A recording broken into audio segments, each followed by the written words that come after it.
Chapter 12-17. Loktar Ogre. If we don't win, we'd rather die. It was a sentence that made one's blood boil no matter how many times they heard it. It had long surpassed the meaning of words and had become a symbol, a totem, a symbol that represented the will of the orcs. To be honest, as long as there was a break in the war, Duque had at least a dozen ways to destroy or even destroy the horde. However, after hearing Grom's, Loktar, Ogre, Duque suddenly felt a little unbearable. In Duque's heart, the history of Azeroth was the history of the Alliance and the Horde's separation and union. As a human, Duque could not wait for the Horde to die. However, as a witness to a brand new history, Duque felt a little reluctant after integrating into this world. Phew. I'll cross the bridge when I get there, Duque whispered to himself. After dismissing the grudges between the Alliance and the Horde from his mind, Duque turned around and shouted, "Vanessa, go skin the dragon." Damn. I'm your weak little handmaiden. You actually asked a lady to do this kind of rough work? Although Vanessa complained non-stop, her hands were not idle at all. She grabbed her, Funkel's skinning knife, and ran over to Kieran. Just as Vanessa got close to Nefarian's huge purple body, something unexpected happened. Rumble. A violent spatial fluctuation alerted Duque's entire team. Everyone picked up their weapons and looked at the scene in front of them in shock. They did not know what was going on, but a pool of black water the size of a small lake suddenly spread across half of the highest peak of the Blackrock Spire. In the blink of an eye, many black tentacles emerged from the black water. Ah! Vanessa screamed and immediately activated, Sprint. She jumped back 3 times and retreated into the cover of a few warriors. Seeing the system notification, Duque was shocked. He could not help but cry out, "Enzos! He. It's me. What are you doing here? Your cage. It has nothing to do with the cage. I'm only here to collect the offerings that belong to me. Since that idiot Nefarian promised me that he would not be able to offer his sister Onyxia to me, he would make himself my sacrifice. I'll reluctantly recall him now." Enzo's terrifying voice seemed to come from all directions at the same time. It was clearly not the common human language, but it was directly understood on a spiritual level. This wasn't an intentional mental attack by Enzos. However, this act of stealing spoils of war still made Duque very unhappy. Humph. Take Nefarian's body. Have you asked for my permission? Duque snorted coldly and opened fire. The hundreds of magic circuits in his body, big and small, instantly operated to the limit. In the next moment, more than 1,000 dazzling magical lights dazzled everyone's eyes. Everyone thought that Enzos would use some strange magic shield to block Duque's attack. Unexpectedly, more than 1,000 octopus tentacles, nearly 100 meters tall, rose from the pitch-black pool. Enzos actually used his own limbs to forcefully block Duque's magic wave. What? He. Duke Marcus, we will give you the duel you want. But not now. He. A light sneer was carried by the wind. Along with the creepy laughter, Zotha's tentacles, the black water, and Nefarian's huge corpse and head all disappeared into thin air like a dream. It was as if the Black Dragon King Nefarian had never existed, and the fierce battle that Duque and the others experienced was fake. Damn it! Gavin Rad stomped his feet, and the heavy leg guards made a clanking sound as they stepped on the hard ground. Duque patted Gavin Rad's shoulder and comforted him, "Forget it. Even though our victory benefited more than one party, a victory is a victory. We should be happier." Gavin Rad felt a little better after hearing that. As if he was plundering the land, after plundering all the loot in the surroundings, Duke easily opened the teleportation door on the platform at the top of the tower, which was no longer obstructed by the powerful shadow energy, and connected to the teleportation room in Stormwind City. Almost as soon as they stepped out of the portal, Duque and the others were shocked by the cheers and exclamations.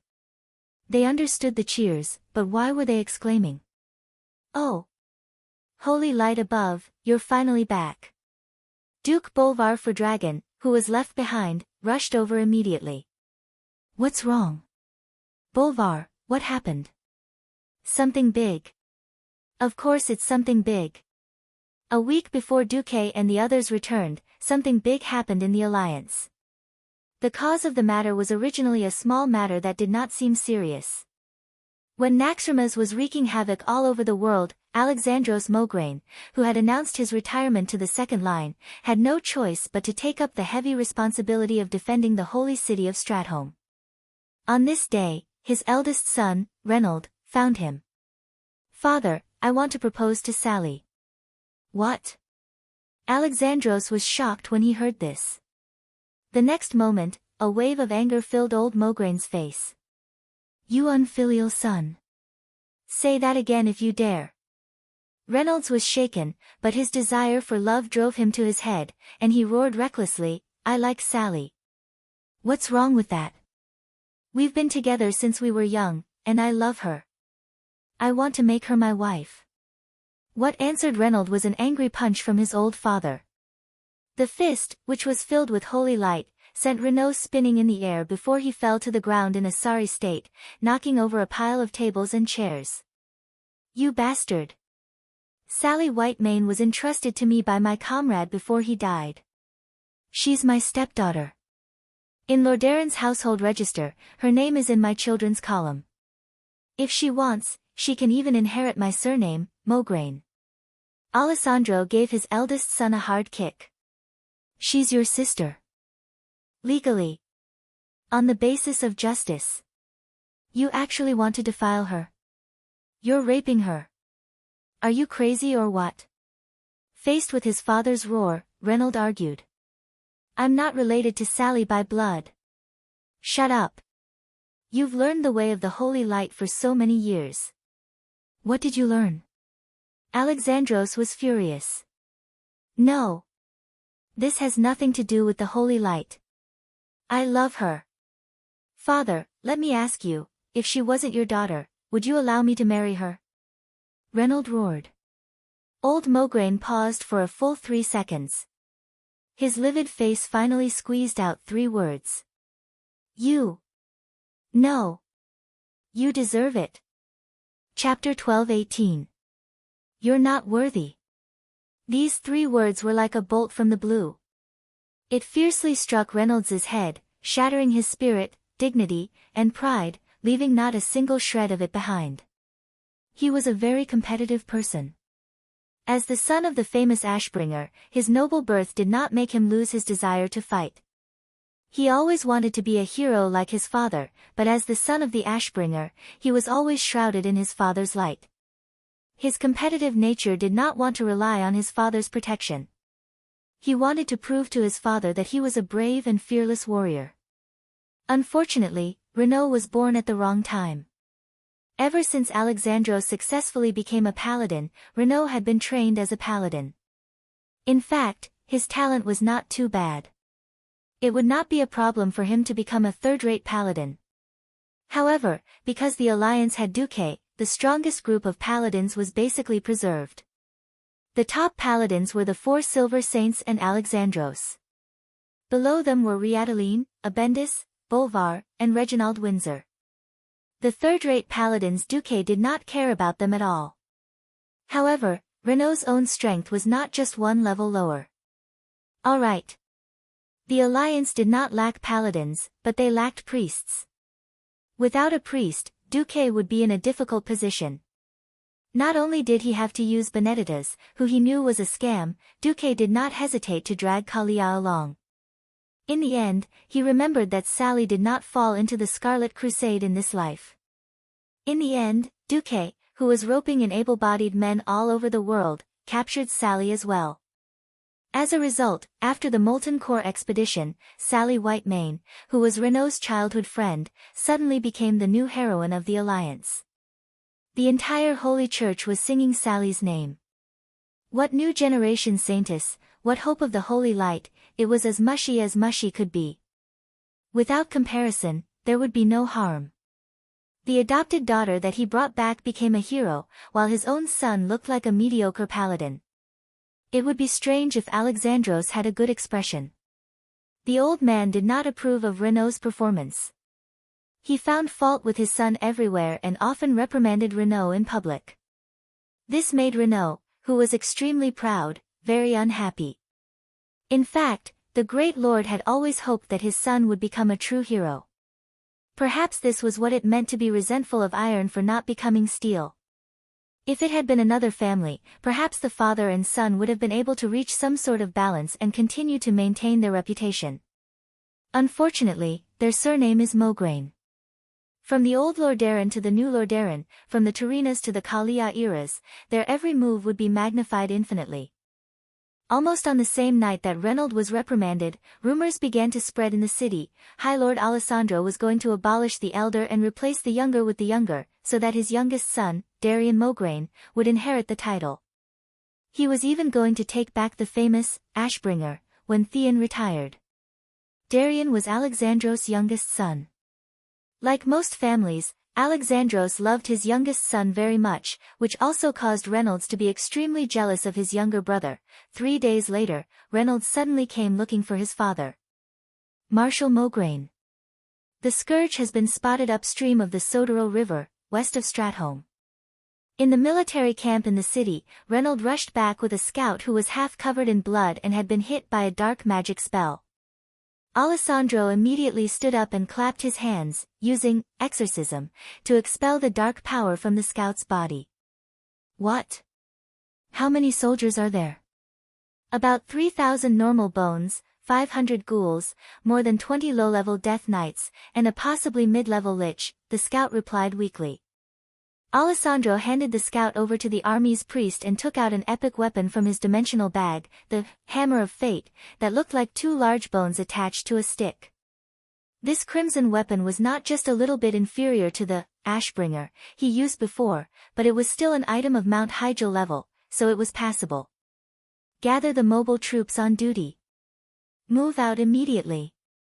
After giving the order, Alessandro turned to look at Abendis. Alfred, I'll leave Stratholme to you. Don't worry. They were old partners, so they could understand each other's thoughts with just a look. While the floating fortress Naxxramas was running around the world, the two of them were basically guarding the Stratholme area.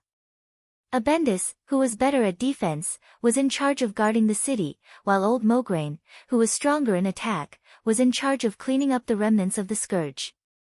Under old Mograine's leadership, a team of 50 professionals, mainly paladins, accompanied by 300 knights and 2,000 rapid response infantry, set off from Stratholme. The so-called rapid response infantry was, to put it bluntly, infantry who could barely ride horses. Their skills were not enough for them to fight on warhorses, so they purely used horses as a means of rapid movement. When they got close to the battlefield, they would dismount and fight in traditional infantry phalanxes. Originally, when Duque set up this unit, he wanted to call it the Dragon Cavalry according to the customs on Earth. However, he was strongly criticized by a certain queen from the Sleeping Dragon Temple. How dare they call themselves Dragon Cavalry without riding dragons? In the end, they changed it to the Rapid Response Infantry. In flat areas, the Alliance had basically deployed tanks, but in areas with complex terrain, where gnome helicopters had not yet been popularized, the traditional Griffin Knights and cavalry were still the most useful. The scourge was the most troublesome thing.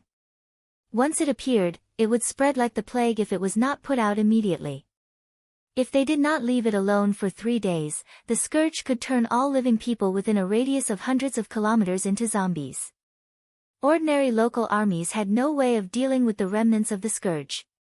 The only thing they could do now was to improve the warning system as much as possible, and then use the elites to wipe them out. Under the reconnaissance and guidance of the Griffin Knights, old Mograine and his team quickly arrived at the scene.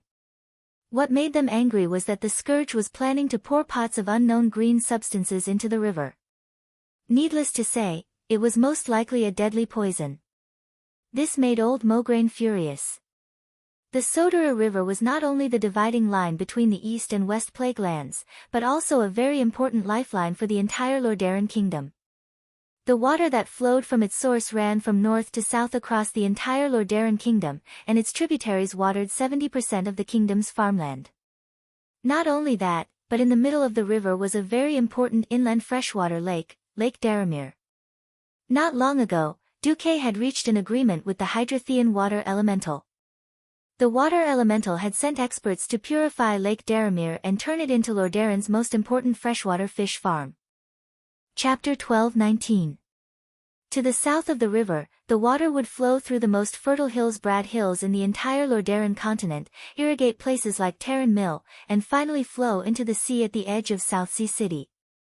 It was no exaggeration to say that the Soderir River was the lifeline of half of the Lordaeron continent.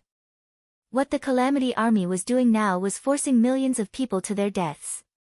Attack! Raising the Hammer of Fate high up, the entire Rapid Response Force looked down from the sky and turned into a huge arrow that charged toward the Calamity Army by the river. The charge of thousands of warhorses created the momentum of an army of thousands. The earth was shaking, and the sky was shaking. Kill these bones! The soldiers' blood was boiling. Following the famous hero, Ashbringer Mograine, to charge was the battle they pursued. Even if they were led by the nose by the Calamity Army, they still chased after each battle without hesitation. Because every battle against the undead was given honor. This was a battle of honor to protect their families and the beautiful creatures of this world.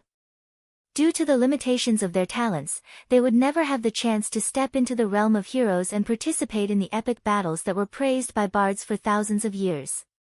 They were only mortals. However, even if they bled to the last drop of their blood, they would never regret it. This was because the great commander of the Alliance, Duke Marcus, once said, "Those who use their lives and souls to protect their beliefs and hopes are already heroes. Your heroic deeds will always be worthy of respect." This sentence inspired them every day, every moment, every minute, and every second. Mortals could also use their powers to protect this world. Charge! Alexandros led Renaud and the Paladins and took the lead in breaking through the enemy's formation. On the two flanks behind them, the Alliance's lieutenants had the infantrymen slow down and dismount 200 yards away from the enemy. After a short jog, a neat battle line that could be measured with a ruler was formed. When the battle began, it was already an invincible battle formation that could sweep away all obstacles in its path. The infantrymen followed closely behind the cavalry and spread out a battle line that was 500 meters long. They used one-handed hammers and other blunt weapons to destroy every undead that blocked their way. Everything was going smoothly until they went deep into the enemy's formation. Suddenly, they realized that almost every inch of land on the shore and the place they had just rushed through was shaking. Countless undead crawled out from the ground. A trap! Alexandros was shocked. If it was just low-level undead creatures like zombies and skeleton soldiers, he wouldn't care if there were hundreds of thousands of them. The important thing was that they were all intermediate undead at the level of bone devils and ghouls. They were also accompanied by a large number of hatred beasts and zombie dogs. This was not an enemy an ordinary soldier with a demon slayer enchanted longsword could deal with. Everyone, head south. Old Mograine raised, Hammer of Fate, and pointed south. Hee hee. It's a wise judgment, but unfortunately, it's meaningless. Along with a cold laugh, Kel Thuzad's undying figure wrapped in an evil aura appeared on top of a small hill in the direction they came from. A large number of high-ranking Death Knights and high-ranking Liches appeared from all four directions, and the ones leading them were people that Alexandros was familiar with. You. Old Mograine's voice was choked with emotion. The few people that came into view were all powerhouses that he had high hopes for. They were just a little bit away from stepping into the hero realm. Duchess Blumel, Sir Zeliek, Lord Kurtaz. Mograine had all worked with them before. He was even more clear that Blumel and Zeliek had developed feelings for each other and had become lovers after spending a long time together. He had wanted to attend their wedding after the Cataclysm attack, but who would have thought, now they had undoubtedly stepped into the hero realm, but unfortunately, they were Death Knights. It was as if they were breaking through the waves and easily killed the elites trained by old Mograine. They reached Mograine almost effortlessly. Join us. You will become the head of the 4 horsemen of the apocalypse. Blamoa's eyes were filled with dark magic and emitted a strange light. Old Mograine did not say anything and directly swung his warhammer at the 3 Death Knights. This was not the first time, nor would it be the last. As long as a comrade died and became an undying, then they would be enemies in another world. Alexandros roared 3 times, and with each roar, he easily sent a horseman of the apocalypse flying. This power. Hee. Thuzad looked at old Mograine, and his red eyes flickered non-stop. Suddenly, he attacked. Bind. Dozens of greenish-black chains of dark energy appeared from the void and bound Mograine tightly in an instant. What made the surrounding soldiers even more frightened was that Alexandros' eldest son, Reynold, actually stabbed his sword into his father's chest. The blade pierced through the joint under the left armpit, through the lung, and straight into the heart. No matter how thick the plate armor was, it could not protect this area. When Reynold's sneak attack broke through the thin layer of chainmail at the armpit joint, the result was already decided. It's over. Father. Your brutal rule over me is over. Ha. Reynold's eyes were red, with the same scarlet glow as Thuzad's. At this moment, anyone would know that Reynold's soul had already fallen. At this moment, there was one less holy knight in the world, and one more death knight. Ha. Without you binding me, I'm finally free. Ha. Reynold laughed wildly. He did not notice the abnormality of his father's body. Alexandros, who should have been fatally injured and could not even speak, suddenly let out a long sigh. Yes. It's time to end. Although I always wanted to believe that you were not the second Arthas. What? Reynold was terrified. He suddenly realized that the assassination that he had carefully prepared for so long and simulated countless times in his mind had failed.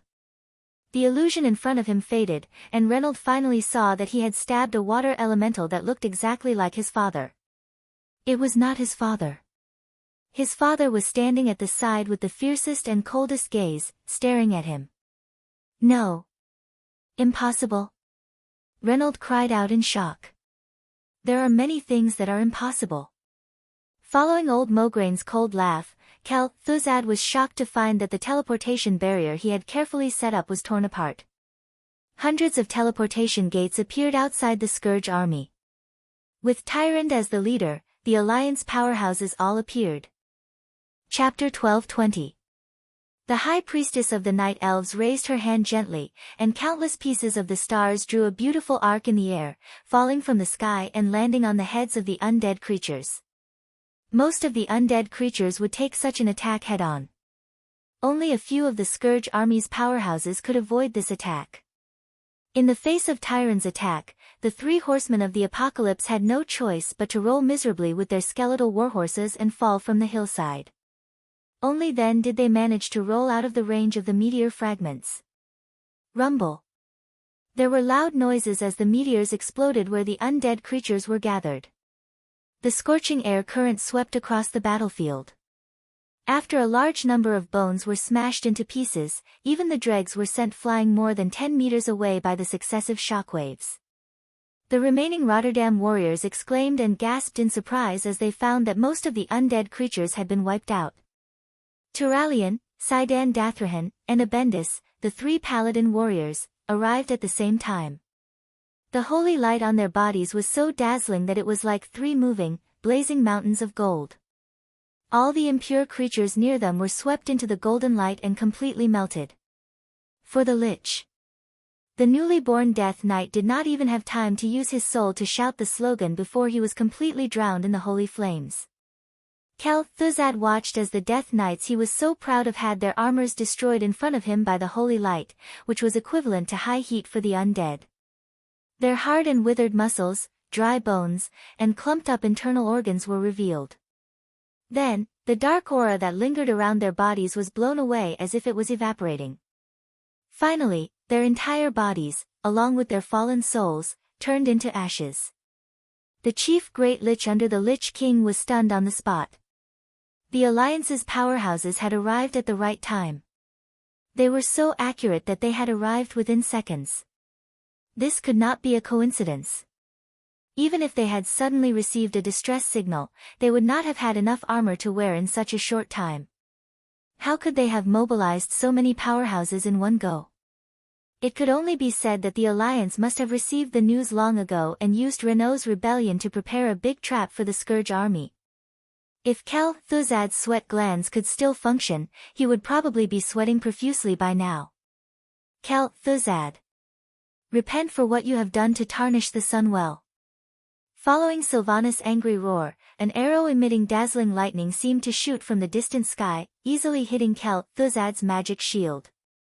The whole space around the Grand Lich seemed to tremble slightly, and countless dark lines spread out from the point of contact between the magic shield and the tip of the arrow, intertwining with the lightning triggered by the power of thunder in a dazzling flash.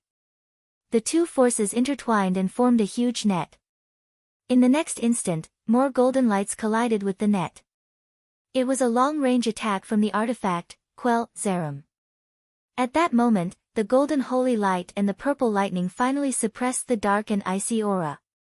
The three powers formed a sharp whistle, followed by a huge explosion. The explosion shone with a blinding light, but that was it. Everyone was surprised to see this scene. Thuzad actually stopped under the intense impact and light of the explosion. No. Every expert from the Alliance wanted to shout out the word impossible, but the air seemed to have become as sticky as glue. What now? The warriors who came with old Mograine were the most confused about the situation.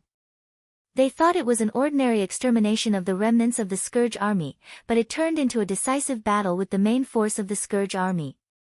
They saw that Alexandros had the upper hand, but suddenly the son of the Ashbringer betrayed them and stabbed his father's vital point. It felt like a repeat of the tragedy of Arthas killing his father. They thought that it was going to be a tragedy this time, but who knew that the experts of the Alliance would arrive and turn the situation around again? Who knew that when the Alliance saw that they had the upper hand, it was as if time had stopped? What was it this time? To the surprise of all the living, the Scourge army also heard cries of surprise. They saw the faces of the Death Knights with bewildered expressions. An evil will from the faraway stars, from the darkest void of the universe, had descended. When the projection of the huge will descended on this battlefield, the space shook. The length and width of the battlefield were at least 3,000 meters, and it could collapse at any time because it could not withstand the huge pressure. In their field of vision, the entire shoreline of the wide and turbulent Sodero River was twisted like a fried dough twist. The sand and stones on the ground floated into the air as if they were defying gravity. The wide battlefield had become the most incredible and strange space. The rapid river slammed against the riverbank, and there should have been a loud sound like a huge wave hitting a reef, but no one could hear any sound. The only sound that everyone heard was a strange sound. If one had to describe what this sound sounded like, it could only be said that it sounded like a monster with a big mouth chewing a large amount of glass shards in its mouth. The will that stood at the pinnacle of evil had an extremely strong pressure that spread in all directions. It made the low-level undead creatures fall to the ground and tremble, not daring to move an inch. The middle and high-level undead creatures lowered their heads and did not dare to look directly at the projection. The faces of the mortal soldiers were all pale, and their foreheads were dripping with cold sweat. Their eyes had turned dark because of extreme fear, and they could not see anything. Their hearts were like a lonely boat drawn into a terrifying whirlpool that could capsize at any time and drown in the endless tide of death. The one that appeared was one of the three heads of the Burning Legion, Jaden. The huge red demon leader laughed sinisterly, "Yo! The ants that dare to defy the will of the Legion, and the despicable traitors that dare to betray me, it's time to settle accounts." Ha ha ha ha. Accompanied by the demon's wanton laughter, everyone on the battlefield was horrified to find that the space was distorting further. Jaden seemed to want to tear the entire battlefield into pieces, or throw it out of the world of Azeroth. "Get closer to me!" Ronan shouted. Spatial magic was not Ronan's specialty. As a genius in the arcane system, Ronan also had good attainments in spatial magic. Especially under Duque's guidance, Ronan was instilled with a large amount of ordinary astronomical knowledge that he thought was common knowledge.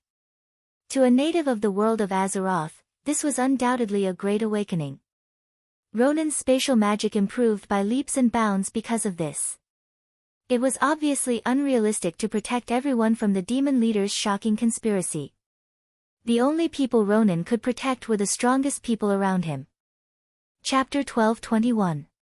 Quite a few powerhouses closed in on Ronan, but 2 of them were too far away to bother. This was because Sylvanas and Tyrande were already in front of Kel-Thuzad. For Kuel Salis. Sylvanas angrily attacked Kel-Thuzad. She would never be able to forgive him. Even if Kel-Thuzad didn't personally harm her people, she would still be able to do so. However, it was to resurrect this bastard that Arthas slaughtered a city, burned Eversong Forest, destroyed Silvery Moon City, and destroyed the Sun Well. Fool. Even in this state, he still wanted to destroy his enemy first. Kel-Thuzad's skeletal eyes flashed with red light. Even though the surrounding space was almost stagnant, and he was in the center of the time stop, the frost-like white spell runes still flashed above Kel-Thuzad's white finger bones one after another. He stretched out his hand and pointed at the void, instantly freeing himself. Kill Jaden. If you were in Azeroth right now, you might really succeed. The Lich grinned, his white lower jaw seeming to make a mocking expression. The Great Lich's huge finger bones pointed, and the white runes burned like flames. It burned fiercely, forming an illusory ice scepter. This scepter was like a battering ram, and with a wave of Kel-Thuzad's arms, it slammed into the void heavily. It was clearly a scepter, but it was full of violent aesthetics. The impact it produced was so strong that the void in front of everyone slightly paused. Void Recall. This evil spell could instantly destroy the spatial shackles of the same level or even higher than the caster, teleporting the caster to a previously designated location. However, like all other emergency escape spells, the backlash was equally shocking. Even with Kel-Thuzad's strength as a Breaking Dawn Great Lich, he would inevitably be greatly injured after returning. On the other side, Tyrande glanced at Ronan in the distance, who had already used a purple arcane shield to cover several people. She knew that there was no time to lose. Suddenly, she was wrapped in a milky white light, and her whole body shot out like an arrow. She grabbed Sylvanas and slammed into the light produced by Kel-Thuzad's teleportation. Kel-Thuzad suddenly felt a strong sense of fear towards these 2 mortals. He didn't know if his magic was enough to take the 3 of them out of Jaden's wide space trap. But in the next moment, he immediately discovered that Tyrande was only using the power of the moon goddess to bind him. She did not interfere with his magic. Ha ha ha. You will regret this. Kel-Thuzad's laughter echoed in the void. At the last moment, Sylvanas spat out a mouthful of blood and fainted. Returning to the present. After listening to Balver's report, Duque's face turned green, and his hands trembled as he held the report. Something terrible had happened. Ronan, Turalyon, Alfred Abendis, and Saidan Dathrahan have disappeared during the teleportation. Their whereabouts are unknown. Tyrande Whisperwind and Sylvanas Windrunner have been captured by Kel-Thuzad for some reason. Now, Her Majesty the Moon Goddess Elune has sent a request to the Alliance for help. She is doing her best to protect the 2 of them from being killed, but time is limited. Alexandros Mograine is seriously injured and is currently recuperating in Lordaeron. It wasn't an exaggeration to say that this counterattack, which had gathered a large number of Alliance powerhouses, could be said to be a complete failure. Just this report alone made the joy of killing Nefarian disappear into the abyss. Duque was speechless for a long time. Beside him, the weak Kalia was already bawling loudly. Elusia hugged her tightly, not knowing how to comfort her. Sasha was frozen on the spot, not knowing what to do. Every hero that returned from Blackwing's nest had ashen faces. Jaden's desire to destroy Azeroth had never died. Duque had always known this. But he didn't expect Sir Swindler to be so ruthless this time. He actually took both sides. Should he say that it was no wonder he was called the Swindler? The information must have been leaked somewhere. Duque already knew that Reynold was a troublemaker.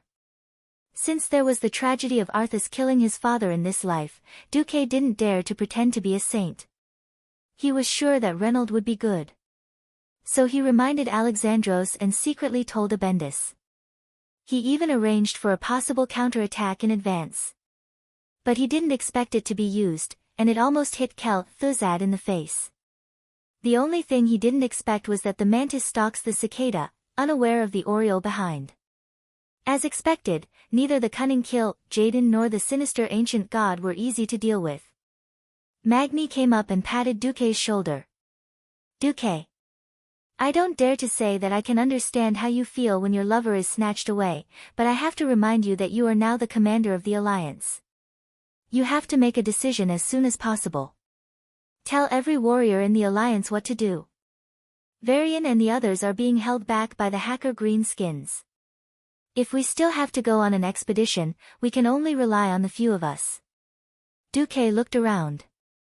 Although every hero's eyes were still full of spirit, Duque knew that their mental and physical strength had reached their limits.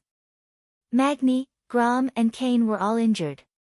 Kil, Jaden's trap had caused the Alliance to temporarily lose 7 of their main heroes. Aurelia, Varian and the others were being held back by the trolls. In addition to the Silithus' Zerg riot, they couldn't count on the Horde either. Whether it was the Alliance or the Horde, they couldn't hope to form a decent hero group in a short period of time. However, without a hero group, entering Naxxramas or on Courage would be suicide. Everyone stared at him, hoping that he would come up with a solution. They also didn't want to give Duque too much pressure. They didn't have a choice. This was because, under the trickster Kil, Jaden's plot, the evil forces hidden around the world had already begun their attack.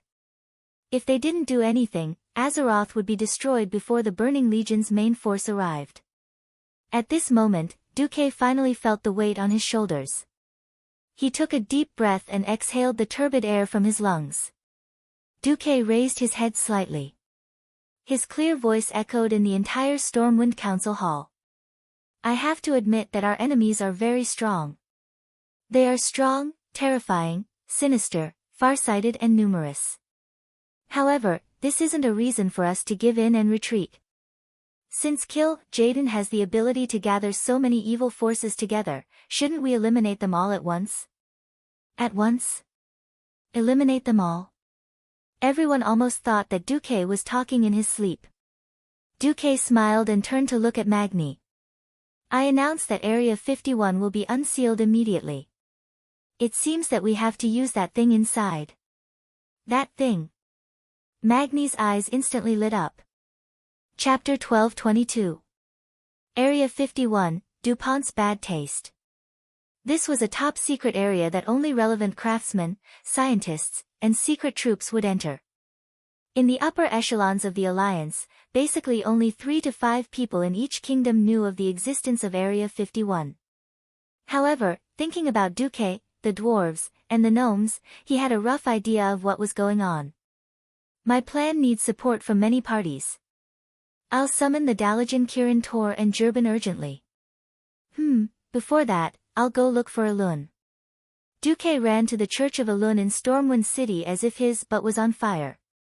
As a liaison and part of the strengthening of the Alliance, Stormwind allowed Elun to preach in the kingdom. Thus, a small temple of the Moon Lady was built in a corner of the church district. Under the guidance of the priestess, Duque came all the way to the roofless main hall. Even during the day, Duque could easily sense the will of the goddess. Duke Marcus, you're here. No matter how many times the goddess' gaze always gave Duque a sense of peace. Yes, goddess. I'm eager to know about my lover. They're both fine. My power is still protecting them for now. But you, who experienced the ancient war, know that my protection is never perfect. Duque was a little silent. Yes. He still remembered that in the ancient war, the Eridar Gemini had only forcefully dragged Tyron back to the twisting nether. This had cut off Tyron's connection with Elun, and then easily destroyed Tyron's mental defenses.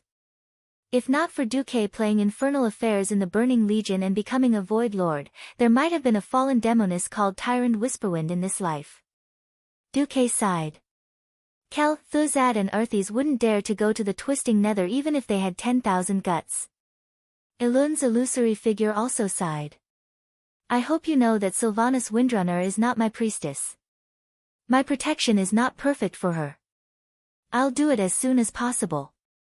Duque gritted his teeth. You have a month. Elun nodded. Duque did not even dare to imagine how much divine power it would take to protect the high priest in the enemy's formation, but he also had to bring along a burden. In any case, Elun couldn't be more kind. Duque knew that this was all because he had once saved Azeroth. Duque bowed deeply. Thank you very much. I don't need your gratitude. I just want to punish Si Thun this time. Their craziness. Sigh. Although Elun and Si Thun and the other ancient gods were known as gods, they were completely different. Thanks to Daddy Blizzard's crazy setting changes, he had a good habit of eating his own settings. Duque, who had arrived a few years earlier, didn't know whether Elun was an ancient deity, an Azeroth astral soul, or a titan. In any case, they were the best allies on the side of justice. At this moment, in Naxxramas. If Kel Thuzad still had balls, he'd be in a lot of pain. In the core area of Naxxramas, there was now a terrifying specially made prison. 8 liches stared at the pair of beauties cuddling together in the middle of the prison day and night. Of course, for a group of liches who no longer had a penis, no matter how beautiful a mortal woman was, it had nothing to do with them. I advise you to give up quickly and join the Great Lich King. You won't last long. I will make one of you a Dark Ranger General, and the other my right-hand man. Kel Thuzad persuaded them to surrender. In the center of the lich's vision, 2 beautiful women were hugging together, their red lips almost touching. If one didn't pay attention, they would really think that the two had been dead for a long time. In the eyes of the Undying, it was another scene. The two's heartbeats were very slow, but their vitality was still strong. Their small noses gently touched each other, and after about a minute, a long and small breath came from one of their nostrils. It was purified by the power of the moon goddess on the surface of their bodies, and then inhaled into the other's nostrils. This was a state of suspended animation, similar to hibernation. Kel Thuzad gritted his teeth in hatred. It was bad enough that he was tricked by Kill Jaden, but he actually let 2 living people hitch a ride and escape. If he could kill the 2 of them and turn them into Undying, it would undoubtedly be a big success for the Scourge army. After all, they were the leaders of 2 kingdoms. Who knew that Elun would not hesitate to use a huge amount of divine power to forcibly transmit her power to protect the 2 of them? Kel Thuzad was mad. He used abominations to cut them, and a large number of liches to grind them. He tried almost everything, but he couldn't hurt the 2 women in the slightest. Originally, he wanted to starve them to death, but who knew that they actually had a way to enter a state of suspended animation, successfully stalling for time. Obviously, with his Breaking Dawn strength, he couldn't shake the protection of the moon goddess. Bastard! When the Great Lord wakes up, it will be the day of your fall. Kel Thuzad could only hope that Arthas, who had fused with the Lich King Zul, would wake up. Unfortunately, that seemed to be something that would happen in the indefinite future. After Arthas put on the Lich King's helmet, her entire body and soul were sealed on the frozen throne, and there was no more sound. The fusion of souls was very complicated, and no one could tell how long it would take. Kel Thuzad could only wait. On the other side, after Duque bid farewell to Alan, he waited for the Dalajan Kirin Tor senators. Duque first bowed to the Kirin Tor senators, then went straight to the point. As everyone knows, Chairman Ronan is temporarily missing. According to the previous agreement, I will exercise my authority as the Kirin Tor Senate's substitute chairman, and temporarily take over the leadership of the Kirin Tor Senate. Of course. A few of the senators returned the bow. After the Dalajan kingdom was destroyed by the Scourge army, the neutrality of the Kirin Tor Senate had actually disappeared. This was because, including the new Dalajan city, almost the entire kingdom was rebuilt within the framework of the alliance. If in the past, the countries at most used the method of adding water to milk, now it was simply adding milk to water. In particular, a few of the senators had basically been forcefully pulled to the radiant moon level by Duque, so the Kirin Tor Senate had a new law that stated that any Breaking Dawn level mages in the alliance would be automatically regarded as the substitute chairman of the Kirin Tor Senate, regardless of their nationality.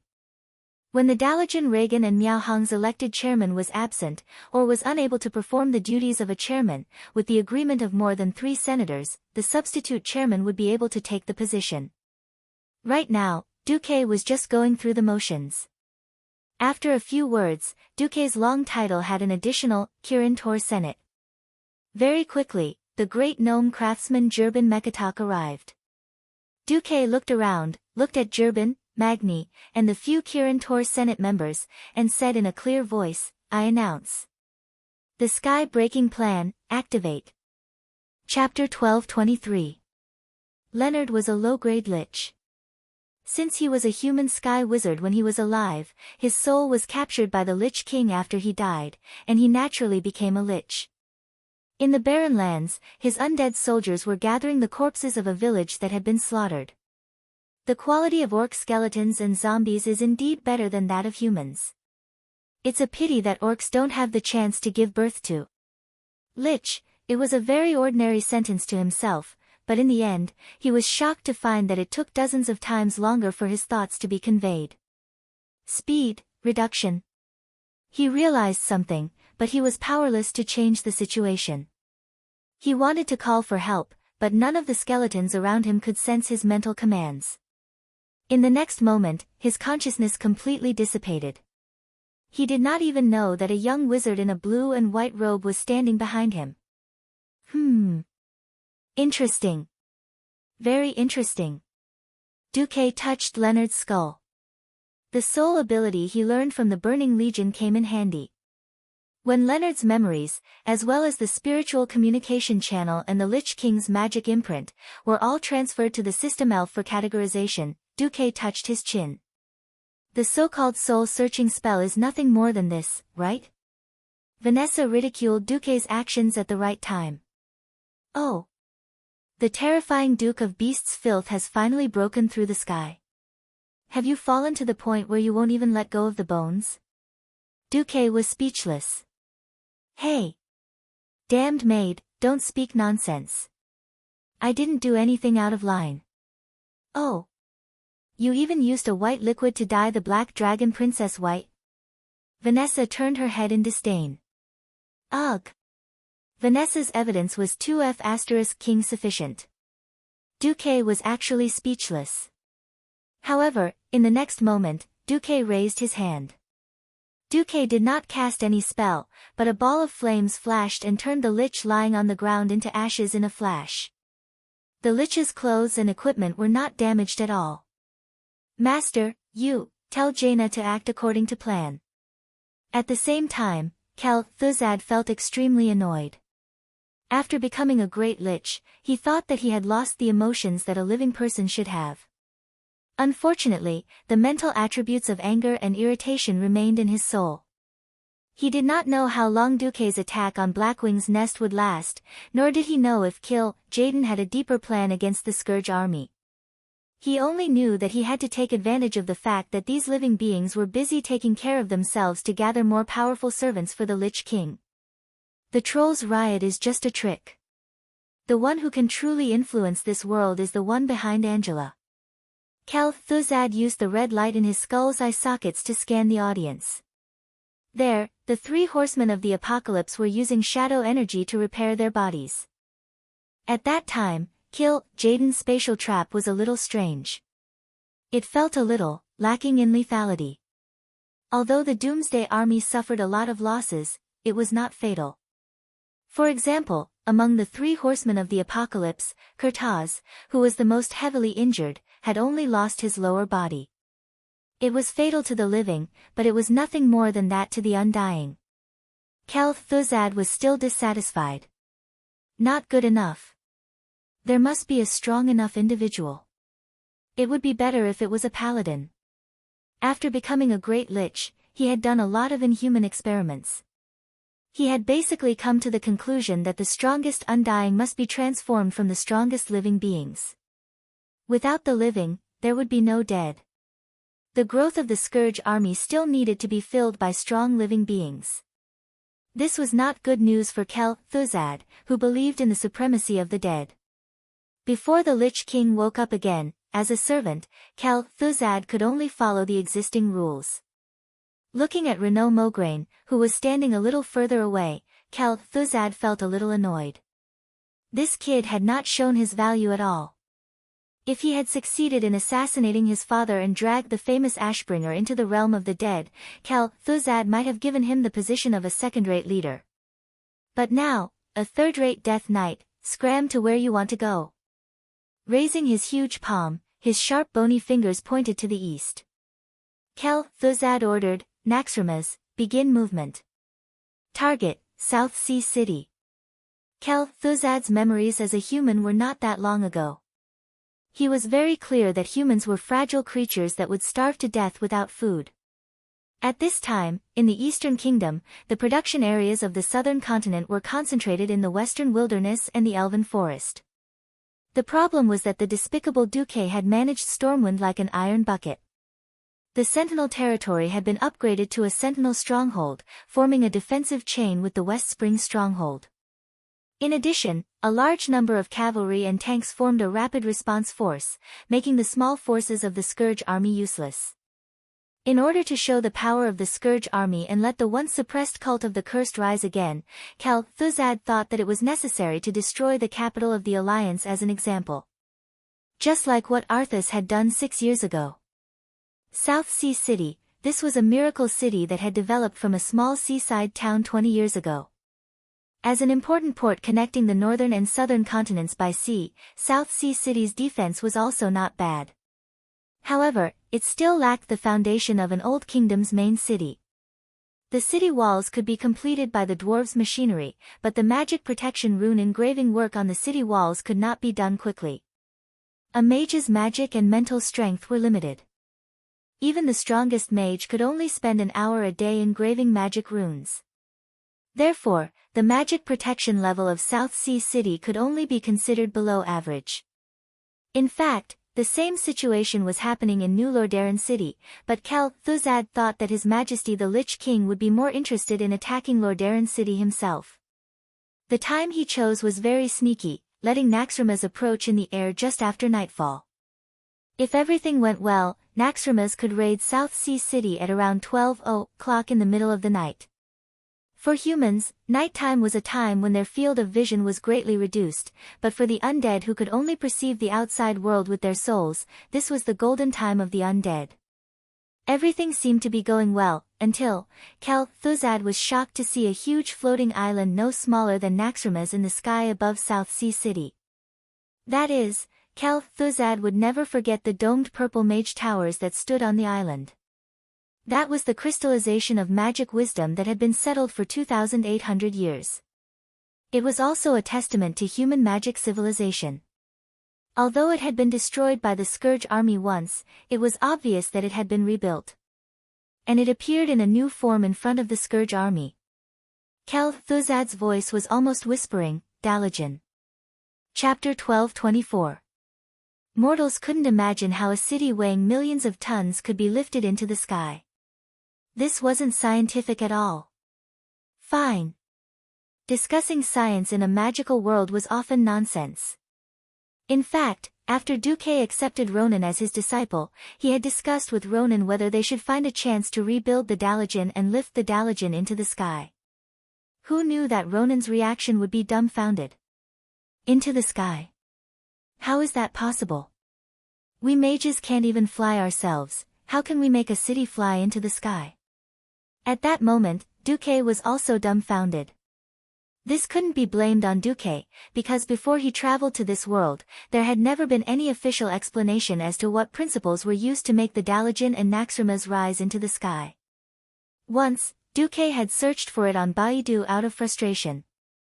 It turned out that Daddy Blizzard was very unreliable and didn't explain anything.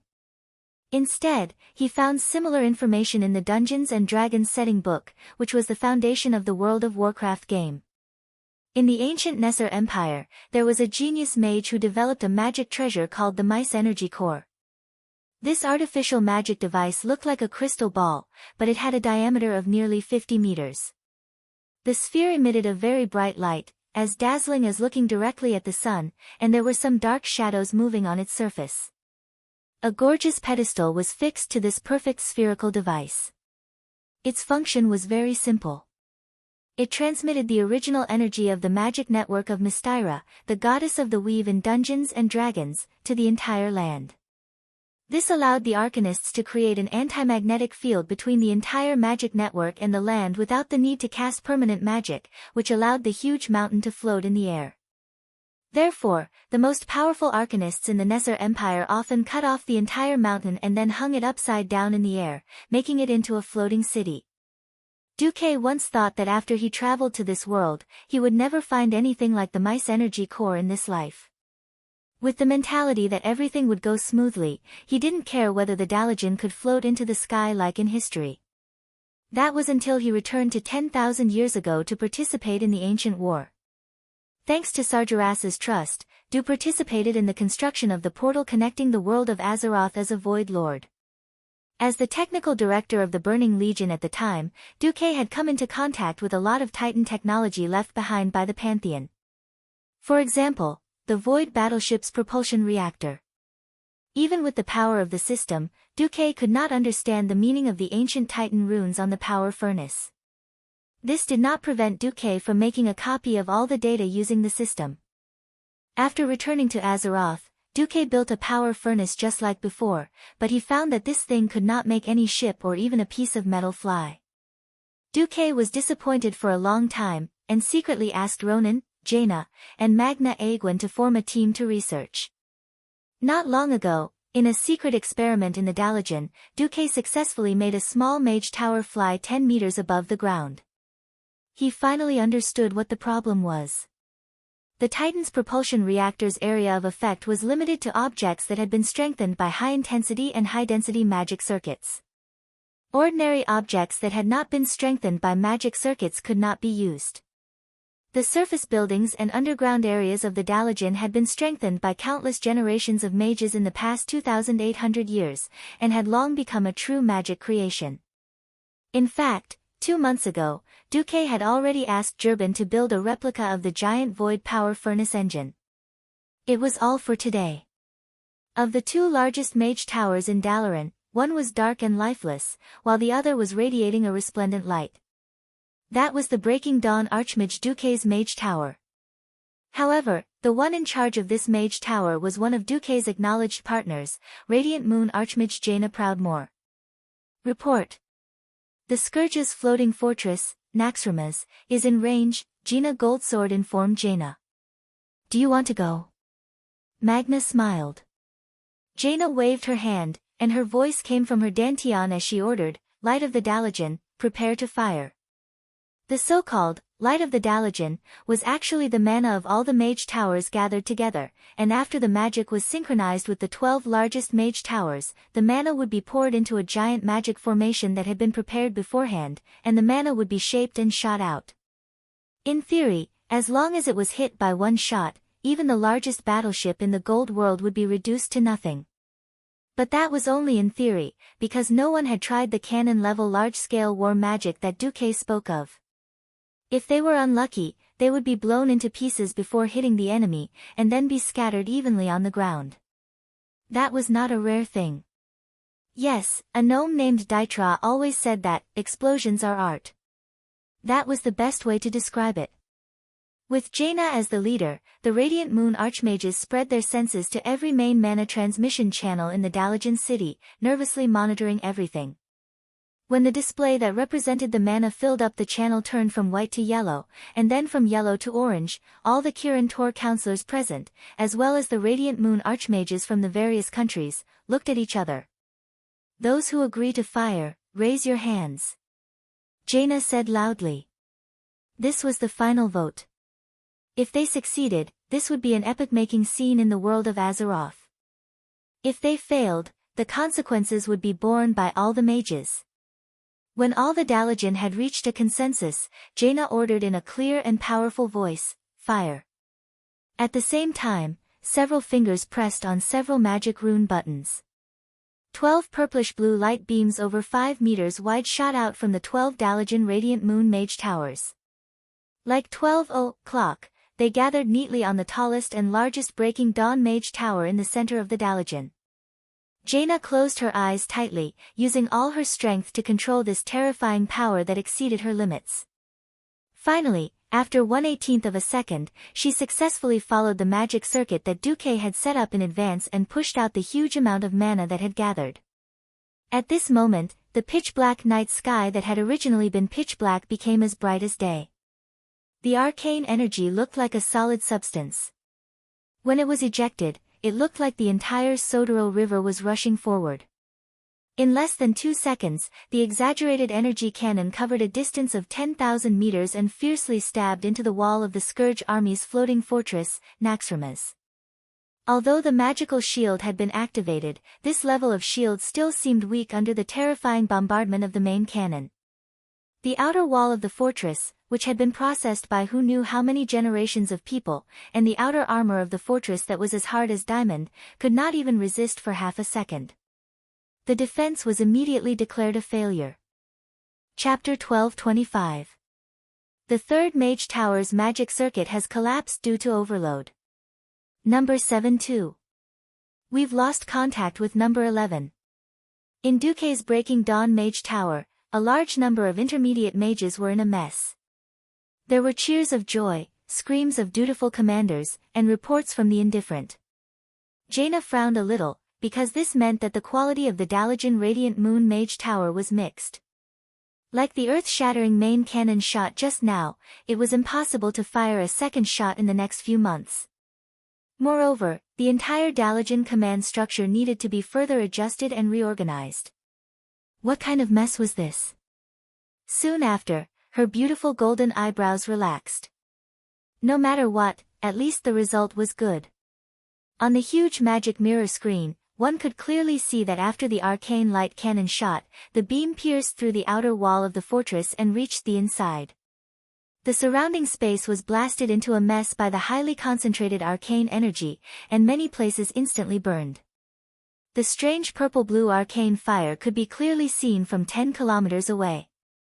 There was an explosion. The tremor was accompanied by a loud rumble that shook the entire Naxxramas fortress. In the central command room of the fortress, all the liches stood up. The high-level liches floating in the air were of course unharmed, but most of the low-level liches lost their footing and fell to the ground. The scene was very ugly. What's going on? Kel Thuzad was terrified as he pounced towards a crystal ball-like object not far from him.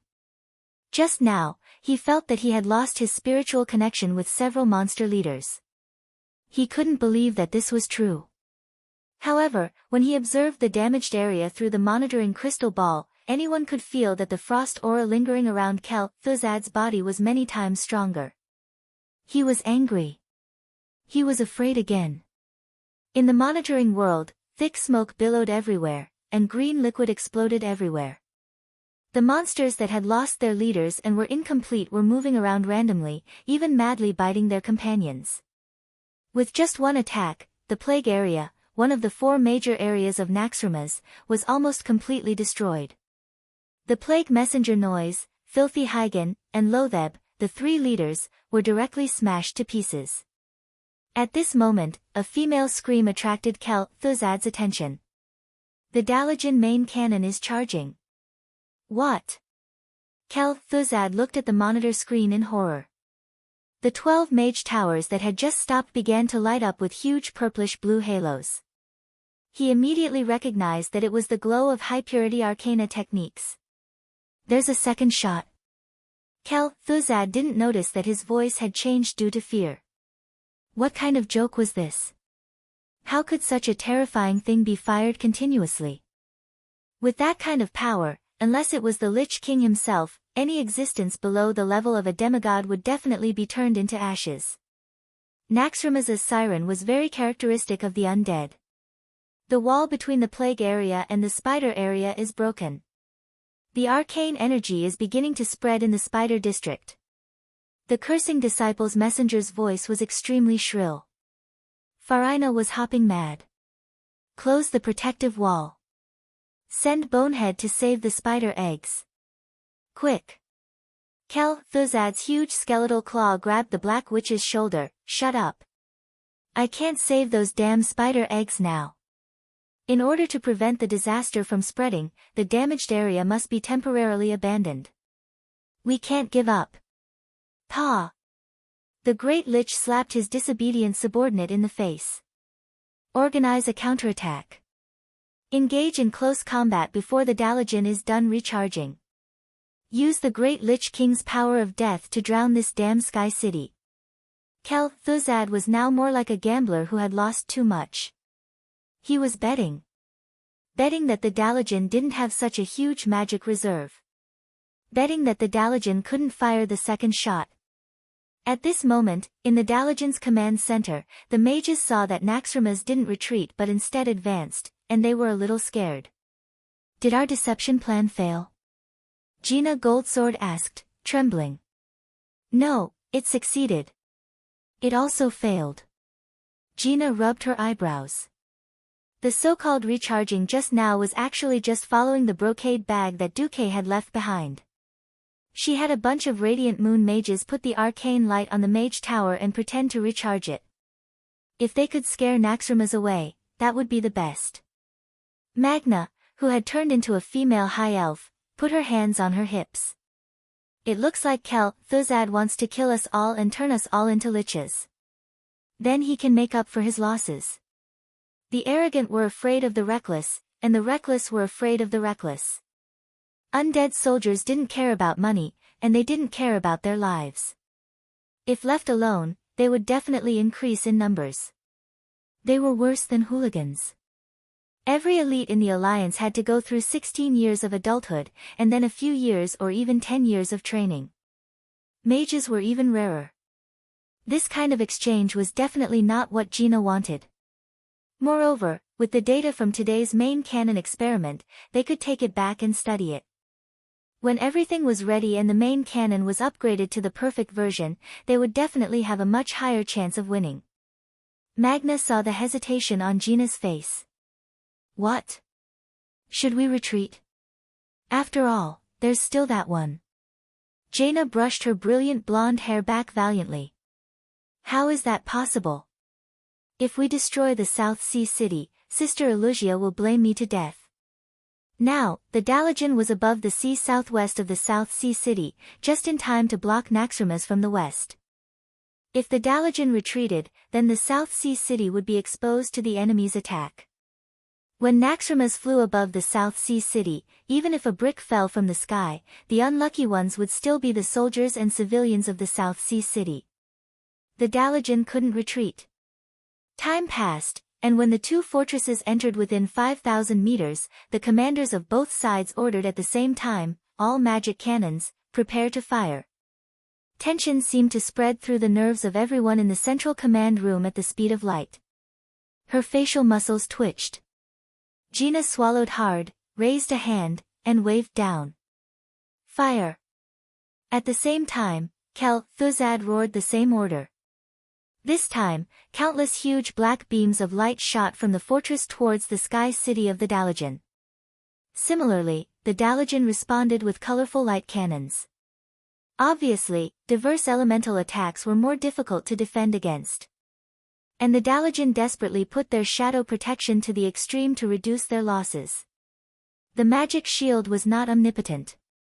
It could withstand the largest and lowest concentration of magic attacks, but it could not produce an effective defense against the penetration of a high concentration of magic beams. A large number of shadow cannons pierced through the shield like sharp needles and shot towards the first row of mage towers on the west side of the Dalajan, causing all kinds of explosions. Small black light bubbles quickly appeared and quickly disappeared. The Dalajan commanders could see this scene on the magic screen.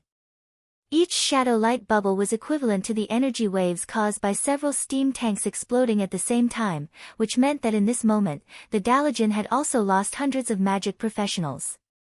Chapter 12:26. Arranging counterattacks, arranging for evacuation and treatment of the wounded, and even moving the Dalajan city clockwise so that the mage towers that were not engaged with the enemy could withstand the firepower of Naxxramas. In the Dalajan Mage Tower, Jaina was racking her brains to deal with this fortress war that no one in this world had ever played before. Fortress against fortress. It sounded exciting, but only after experiencing it personally would one know how cruel this battle was.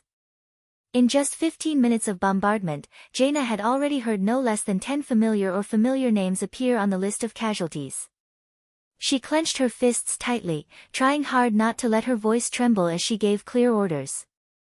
Originally, this position was not hers. Duque could have completely dominated everything. But Duque gave this opportunity to her, and he even said it very nicely, "My journey is the sea of stars. I'll leave the defense of the floating city to you." This was not only a test of control, but also the cruelest test of her magic control. Because many times, when the magic circuit of the Dalajan city was destroyed or blocked, she even had to personally go to the battlefield to solve it. Manipulating such a huge amount of mana made Jaina feel that something in her body was getting restless. Or rather, her magic circuit that had been sealed for a long time was yearning for a breakthrough, just as the two sky castles beyond the imagination of mortals were firing at full power, bombarding each other non-stop. A cultist messenger of Naxxramas suddenly exclaimed, "Something's approaching us. It's so fast. Not good. There's something above the clouds in the west." "What is it this time?" Thuzad screamed. "I don't know. The turbulence in the clouds affects our perception of soul power," another lich replied. "Shut up, I don't want to hear, I don't know. I want a judgment, even if it's wrong." Thuzad roared a little hysterically. If I have to say what it looks like, it's a battleship." "What? Battleship? The kind of battleship on the sea?" That lich speculated unreliably, then pointed his sharp white finger bone towards the sky. If Thuzad still had a heart, he would have been scared out of his wits. Just above the clouds far to the west of Naxxramas, accompanied by a thunderous noise, a strange existence that could not be seen was breaking through the clouds like the wind and the waves. From afar, it looked like a pot of boiled porridge, but something was coming out of the porridge. As if an invisible giant hand had pulled open the curtains of the dark room, when the clouds were rolling and spreading to the limit, a huge golden eagle head broke out from the clouds. Just right. The clouds dispersed in a split second, and an incomparably bright moonlight shone on the statue of a golden eagle that was the size of a house. What followed was a huge pointed metal head. Not only Naxxramas, but also the officers in the South Sea who were watching through binoculars could guess what it was. It seems that the men my daughter chooses are always capable of doing things that exceed the limits of our imagination. Duke Berev joked that he was already the queen's daughter. "Father." Elucia was embarrassed. As an old noble, as a knowledgeable old man, as the behind-the-scenes ruler of one of the largest ports in the Alliance, and as the operator of the largest maritime caravan in the Alliance, Duke Berev naturally recognized this thing. It was the bow of a ship. The bow of the ship was so exaggerated that he could estimate that what was about to appear from the clouds must be a giant ship. Tira's battleship could not be compared at all. No. Even the former flagship of King Delin could not have such a huge and somewhat vulgar bow. This could only be a super warship, and a super warship in the style of the dwarves. But how could the dwarves have a super warship that could fly in the sky? The only answer was that bastard lover Duque, who ate his daughter clean and did not pay for the ticket after boarding the ship. Well, who asked the Berev family to owe this kid Duke so much? The old Duke was already mentally prepared. Even if he had an illegitimate child, he would accept his fate. His gaze returned to the sky.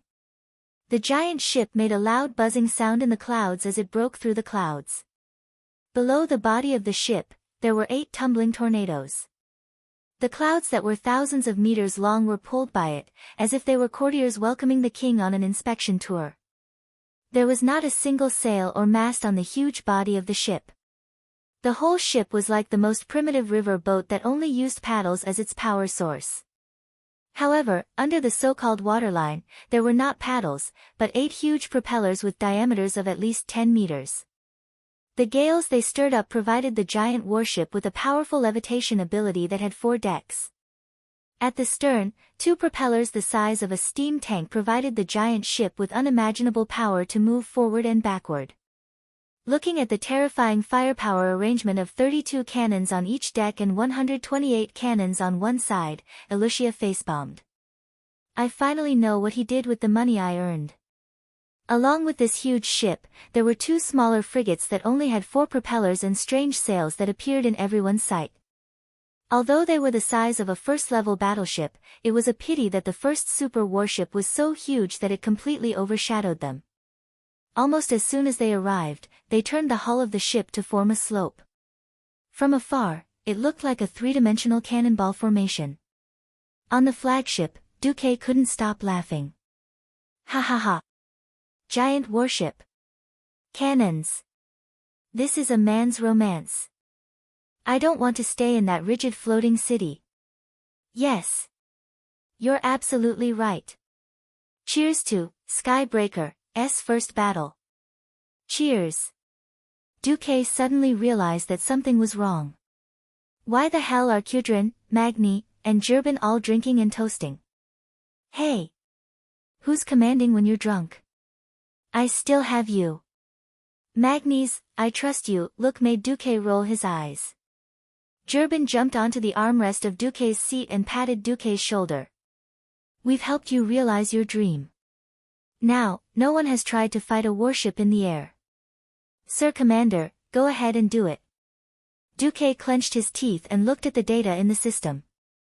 In his field of vision, there was a perfect parabola that extended from Skybreaker to Naxxramas after calculating the wind force and direction. Duque waved his hand, and his voice was transmitted to the entire fleet through magic. Wind direction northeast by east, force 3. 3. All cannoneers, pay attention to the simulated parabola. When it coincides with the white cross, press the ready button. Chapter 1227. In this era, firing a cannon was a skill that required a lot of personal experience. Only Iron Stove Castle, which had more raw materials than they could spend, could afford a group of cannoneers. Iron Stove Castle heard the following dialogue the most: Do you want to have sex tonight? Yes. Let's go to hell. So, it was often 2 teams of dwarf tank crews who drank a few pounds of wine first, and then, not sleeping in the middle of the night, ran to shoot wolves and rabbits with cannons, causing chaos in the whole of Don Maluo. Well, it was a one-night date, no problem. Not to mention that before Duque's transmigration, dwarves still used thick iron cannons without rifling. Even after Duque introduced the shooting elements and rifling and other concepts, the hit rate of the cannons was still impressive. It couldn't be helped. Before there were computers, in the classic naval battles of the First and Second World Wars on Earth, except for shooting dead targets at close range, the hit rate did not exceed 10%.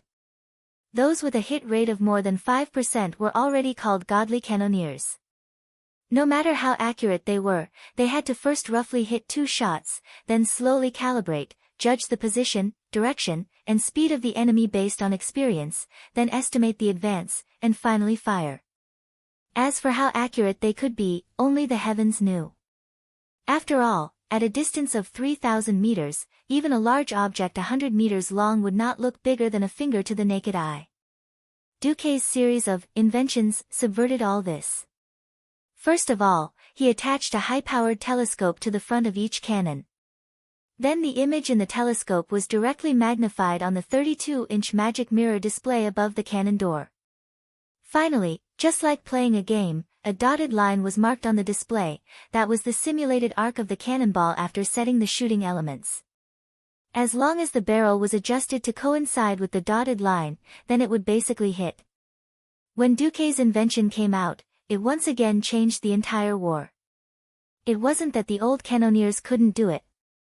With the help of the new system, they shot more accurately and fiercely, but the standard of qualified cannoneers had been easily lowered. New cannoneers only needed to go through 3 months of training to easily hit more than 50% of a fixed target with a diameter of 50 meters at a distance of 2,000 meters. Now, the target was the huge floating fortress Naxxramas, which was measured in units of length and width in units of 1,000 meters. Even from 3,000 meters away, it couldn't be easier.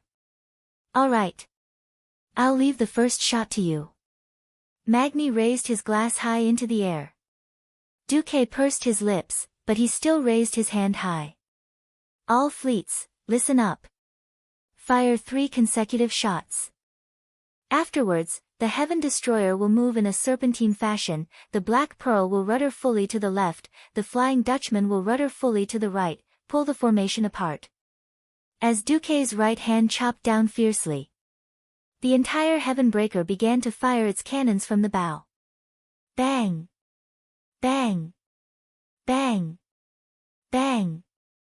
At first, it sounded like muffled thunder coming from the horizon, but when the sound of the cannons became like firecrackers, from the bow of the ship to the stern of the ship that was 3 stories high, Duque still felt a little unbearable from the violent tremors that came from the hull of the ship even though they had set up a soundproof spell in advance. Ugh! This super heaven breaker was clearly many times more powerful than the original version, and it had the typical bulky dwarven style. Every 155mm cannon had rifling, as well as a hydraulic and pneumatic recoil mechanism that was equivalent to Earth's World War II, to reduce the recoil. However, when the 128 cannons opened fire in succession, the powerful recoil still caused the entire Heavenbreaker to shift at least 50 meters to the left in mid-air. Including the 2 battleships, the 3 giant ships had a total of more than 200 cannons roaring in unison. It was a spectacular scene. Even if the chief high priest of the goddess of the moon, Tyrande, had personally activated Starfall, it wouldn't have such a scene. From the perspective of the soldiers and civilians below, as soon as the 3 giant ships charged out of the roiling dark clouds, the sides of the ships suddenly flickered with a blinding light, followed by an incomparably frightening death cry that could be heard clearly even from 10,000 meters away. When the cannonballs filled with the will of destruction crossed a distance of 3,000 meters, they ruthlessly smashed into the outer walls of Naxxramas. Explosions and flames immediately appeared continuously on this fortress that was brimming with the aura of sin. The fortress was on fire, but the fire wasn't too big. But flames were definitely not a good thing for this fortress full of undead. Kel Thuzad was so angry on the spot. What's going on? What's going on? Where did the Alliance get a flying control warship? Could it be that Archimonde, that trash, died on Mount Hyjal and even lost his void warship? The roar of the Great Lich was destined to be meaningless. Duque, while confirming the results of the battle and the point of impact through his binoculars, seemed to mutter to himself, it seems that Naxxramas really can't stop the cannonballs. As staunch supporters of giant ships and cannons, how could the dwarves' cannons only be 155mm so weak? Those 155mm rapid-fire cannons were also used for suppressive fire and anti-aircraft purposes. At the same time, they could also test whether Naxxramas' magic protection system was still effective. After all, nowadays, even the great villains had learned to put a cannonball protection spell on the city walls and fortresses. The real killer weapon was, of course, the 3 triple turrets that Duque had installed on the ship. The caliber wasn't much, just a mere 460mm. To the crazy dwarves, they even thought that the caliber was too small. It was just that the craftsmanship wasn't up to standard, and the recoil was too crazy. If they wanted to install it on a flying warship, this was already the limit. It wasn't that they didn't have cannons with a larger caliber, but the problem was that the ship's keel couldn't take it. Magni could only reluctantly agree to install the 460mm triple turrets. When Duque ordered the main cannons to open fire, in just 3 or 4 breaths' time, a deafening roar came from the Heavenbreaker.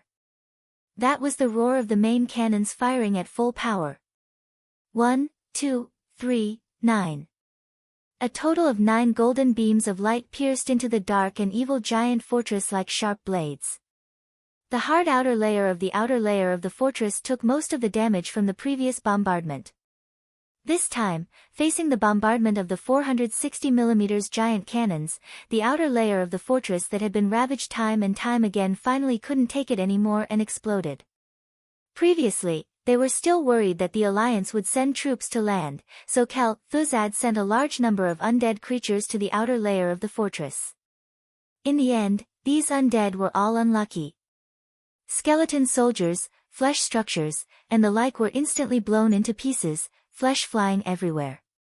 The gargoyles that were just about to attack were easily pierced through by the gravel from the explosion or directly through their bodies. They screamed and howled as they fell from the sky. The huge abominations were blown into rotten tomatoes, and dirty blood rained down. Kel-Thuzad had been saving up for many years, preparing to use the undead army to conquer the entire world of Azeroth. In front of the terrifying cannon fire, they painfully and helplessly walked into the abyss of destruction. Duque couldn't stop laughing. Fire the cannons, fire the cannons, fire the cannons. Fire all the cannons. Blast them. Chapter 12:28. The Great Lich King is the sky of this world. He is the land of this world. Everything in this world will eventually return to the embrace of death. Death is your only home. During the time when Naxxramas was wreaking havoc on the land, the power of the cult of the damned once again rose, seducing many people with weak wills into the cult. Seeing the terrifying fortress in the sky that no one could keep in check, many people were in despair. They joined the cult of the damned as lowly people and became the slaves of the Lich King as living people. However, would they regret what they saw today? At this moment, the Dalajan city had already turned almost half a circle clockwise. After removing the illusion in front of him, Kel-Thuzad was about to go crazy. This was because, to the north of the sky city of the Dalajan, there was something completely different. More than 3,000 large cannons were arranged according to the slope of the sky city, as dense as a primeval forest.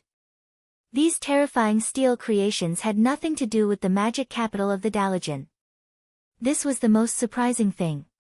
It was only at this moment that Kel-Thuzad understood that everything was a trap.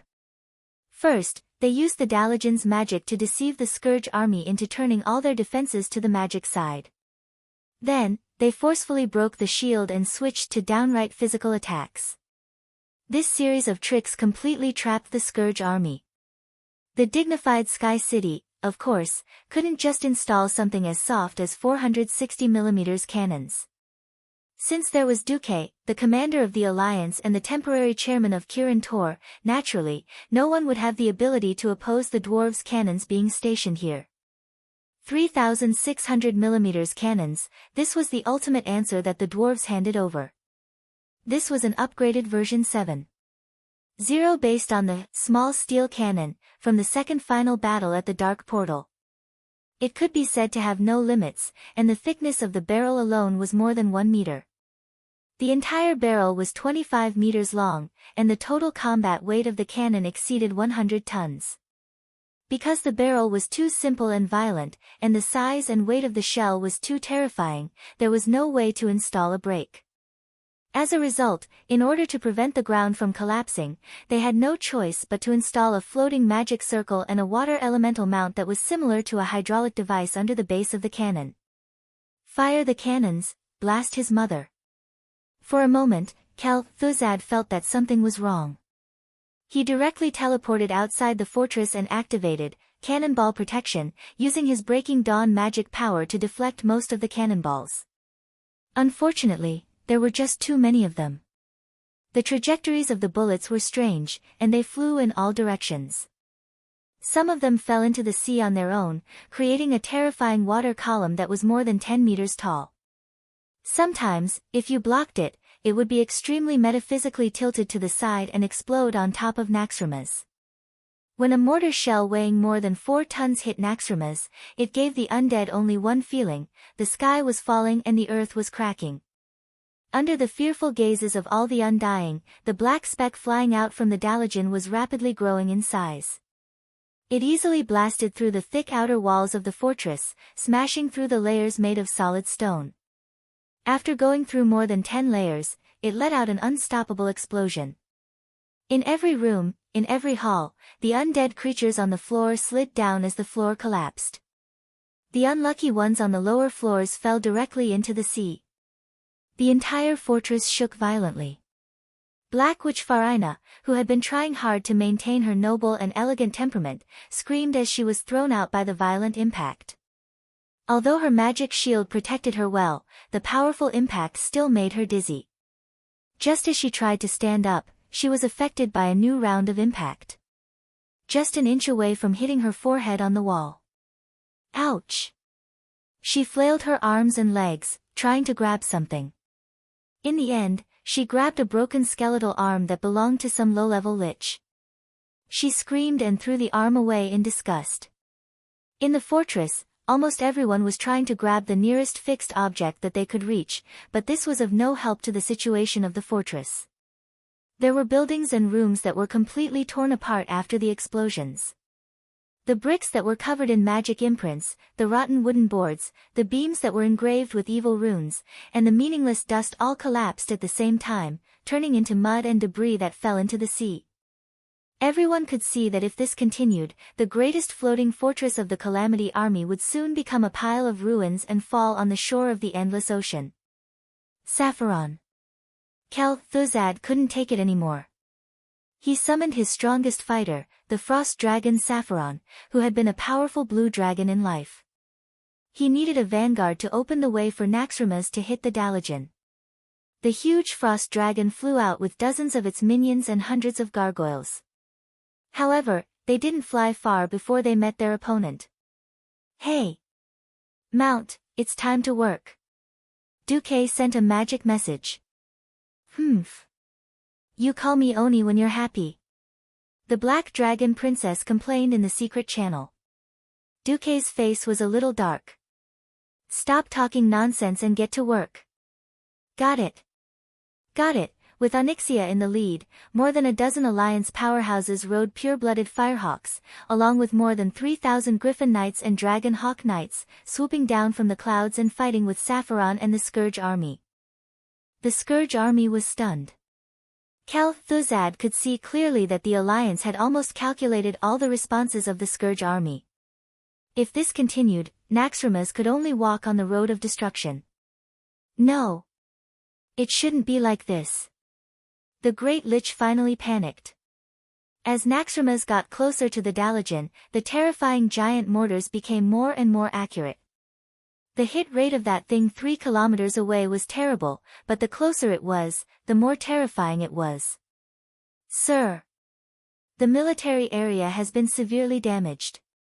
Instructor Resuvius and his Death Knight apprentices have fallen into the sea. The structure area has been destroyed, Grobulus has been destroyed. Sir. Please instruct. In the spiritual connection circuit of the dead, there were cries of despair everywhere. In the sky, the roars of the dwarves and the war songs of the blood elves echoed everywhere. These former high elves did not forget what the undead scourge had done in the Long Song Forest and Silvermoon City. Under the leadership of the Ranger General Sasha, they sang the war songs that had been widely spread when the Troll Empire was still wreaking havoc in the Lordaeron continent. Dragon hawks spread their wings, bows and arrows raised high, destroy evil, protect our forest. They, or their predecessors, had sung the same war song when they fought alongside the humans 2,800 years ago. 2,800 years later, when this sacred and ancient song was sung, it once again reminded people of that sacred and solemn oath. In the blink of an eye, 3,000 years had passed, and more races had joined the war against evil. Chapter 1229. The sky-breaking plan was to break the rule of evil in the sky. Whether it was humans, elves, or the major races of the Alliance and Horde, none of them had the ability to soar in the sky. Over the past few days, the evil fortress of the undead, Naxxramas, had been harassing them like flies. If they were strong, they would be harassed. If they were weak, they would be destroyed. Which race, which kingdom, which clan did not have a stomach full of anger? The rice in the farmland was once again infected by the plague, the green trees in the forest withered, and even many herbivorous animals like rabbits began to bite people. This hatred had been thoroughly vented on Naxxramas today. Fire! Fire! Fire! Don't worry about whether or not the cannons will explode. If the cannons don't explode, it means that you are slacking off. Bulang Bronzebeard personally commanded the cannons on the Dalajan city wall. Even in the middle of the night, everyone could see that the evil floating fortress was on the verge of collapse. Retreat! Kel-Thuzad had no choice but to give such an order. If Naxxramas was in perfect condition, of course, it would not be afraid of this level of cannons. The problem was that the first shot of the Dalajan main cannon had already destroyed Naxxramas' strongest magical defense system. More than half of the 36 psychic magic circles that acted as nodes had collapsed. To regroup was not something that could be done in a month or half a season. If they did not retreat, the mobile fortress that the Lich King had given him would be destroyed here. Just a moment ago, Naxxramas was rushing towards the Dalajan, and the Dalajan was slowly retreating, trying to sink the fortress with fierce artillery fire before Naxxramas could rush over. The next moment, everyone found that this extremely large floating fortress had begun to turn. Trying to run. Any commander with a bit of brain realized that Kel Thuzad was going to run. Duque stood up from the commander's seat. Magni. The first goal has been achieved. The rest is up to you. Although Magni was prepared, he was still a little stunned. Must you, the commander of the alliance, personally take the risk? Duque smiled. There are some things that only I can do. And my woman is trapped. If I don't save her, who will? Duque's words undoubtedly confirmed the gossip he had with Sylvanas and Tyrande. Of course, the dwarves did not care about this at all. Be careful. Kudrin attacked, and Magni and Jurban warned Duque at the same time. Duque smiled, don't worry, Amir Kel Thuzad can't stop me. Every powerhouse had their own mission. When Magni took over the Heavenbreaker, the entire fleet's combat style changed. Sexy. Indescribably coquettish. The three ships each went their own way. The Flying Dutchman moved in an S shape, the Heavenbreaker relied on its powerful magic defense and extremely thick armor plates to move in a straight 1 shape, and the Black Pearl moved in a 3 shape to harass them. The air fleet pulled away from Naxxramas and only dealt with the air fortress with guerrilla warfare. If the air fleet fought with Naxxramas, Kel Thuzad would definitely take down the Alliance's airships first. Now it was guerrilla warfare, and the Dalajan was still chasing him. Even if he used his withered toes to think, he knew that if Naxxramas went on like this, it would definitely not be able to survive the endless sea. Falling into the sea and being destroyed was the only ending. Kel Thuzad did not want to fall into the sea. It was said that it was the territory of En-Zoth, the most troublesome of the ancient gods of Azeroth. Returning to the command center, Kel Thuzad's eyes glowed red. Everyone get ready. We are going to carry out the Chilling Wind plan. When Kel Thuzad said this name, all his subordinates were stunned. At this moment, Duque used magic to contact Sar. In the magic mirror, the young chief looked a lot older. He was clearly in his early 20s, but Duque saw that there were a few strands of white hair on Sar's temples. I heard from Grom about the success of Blackwing's nest. First of all, thank you for the help you provided to the tribe. This time, we successfully killed the traitor. On behalf of the tribe, I express my highest gratitude to the Alliance. What's the matter now? Sar bowed to Duque. About your request for help from the Alliance is finally willing to send troops. Although Sar tried to suppress his emotions, his eyes were filled with desire. This was not his fault. The insect army that poured out of Kiraj in Silithus was too terrifying. Even if the hundreds of thousands of soldiers and civilians of the tribe worked together to fight, they were unable to fight against this terrifying insect tide. In addition, Naxxramas had wreaked havoc, sweeping through the main cities of almost every race in the tribe. This further dampened the will of the tribe's people to fight. It was no exaggeration to say that the Alliance was the tribe's only hope. Unfortunately, what Sar saw was Duque shaking his head. Before the Alliance takes care of the Amani trolls and the trolls who believe in the evil god Hacker, the Alliance is unable to go on an expedition to Kalimdor. No, even if it's just the Theramore army and the Night Elves, seeing that the tribe has been cooperating with the Alliance in battle since their rebirth. Sar still wanted to play the emotional card.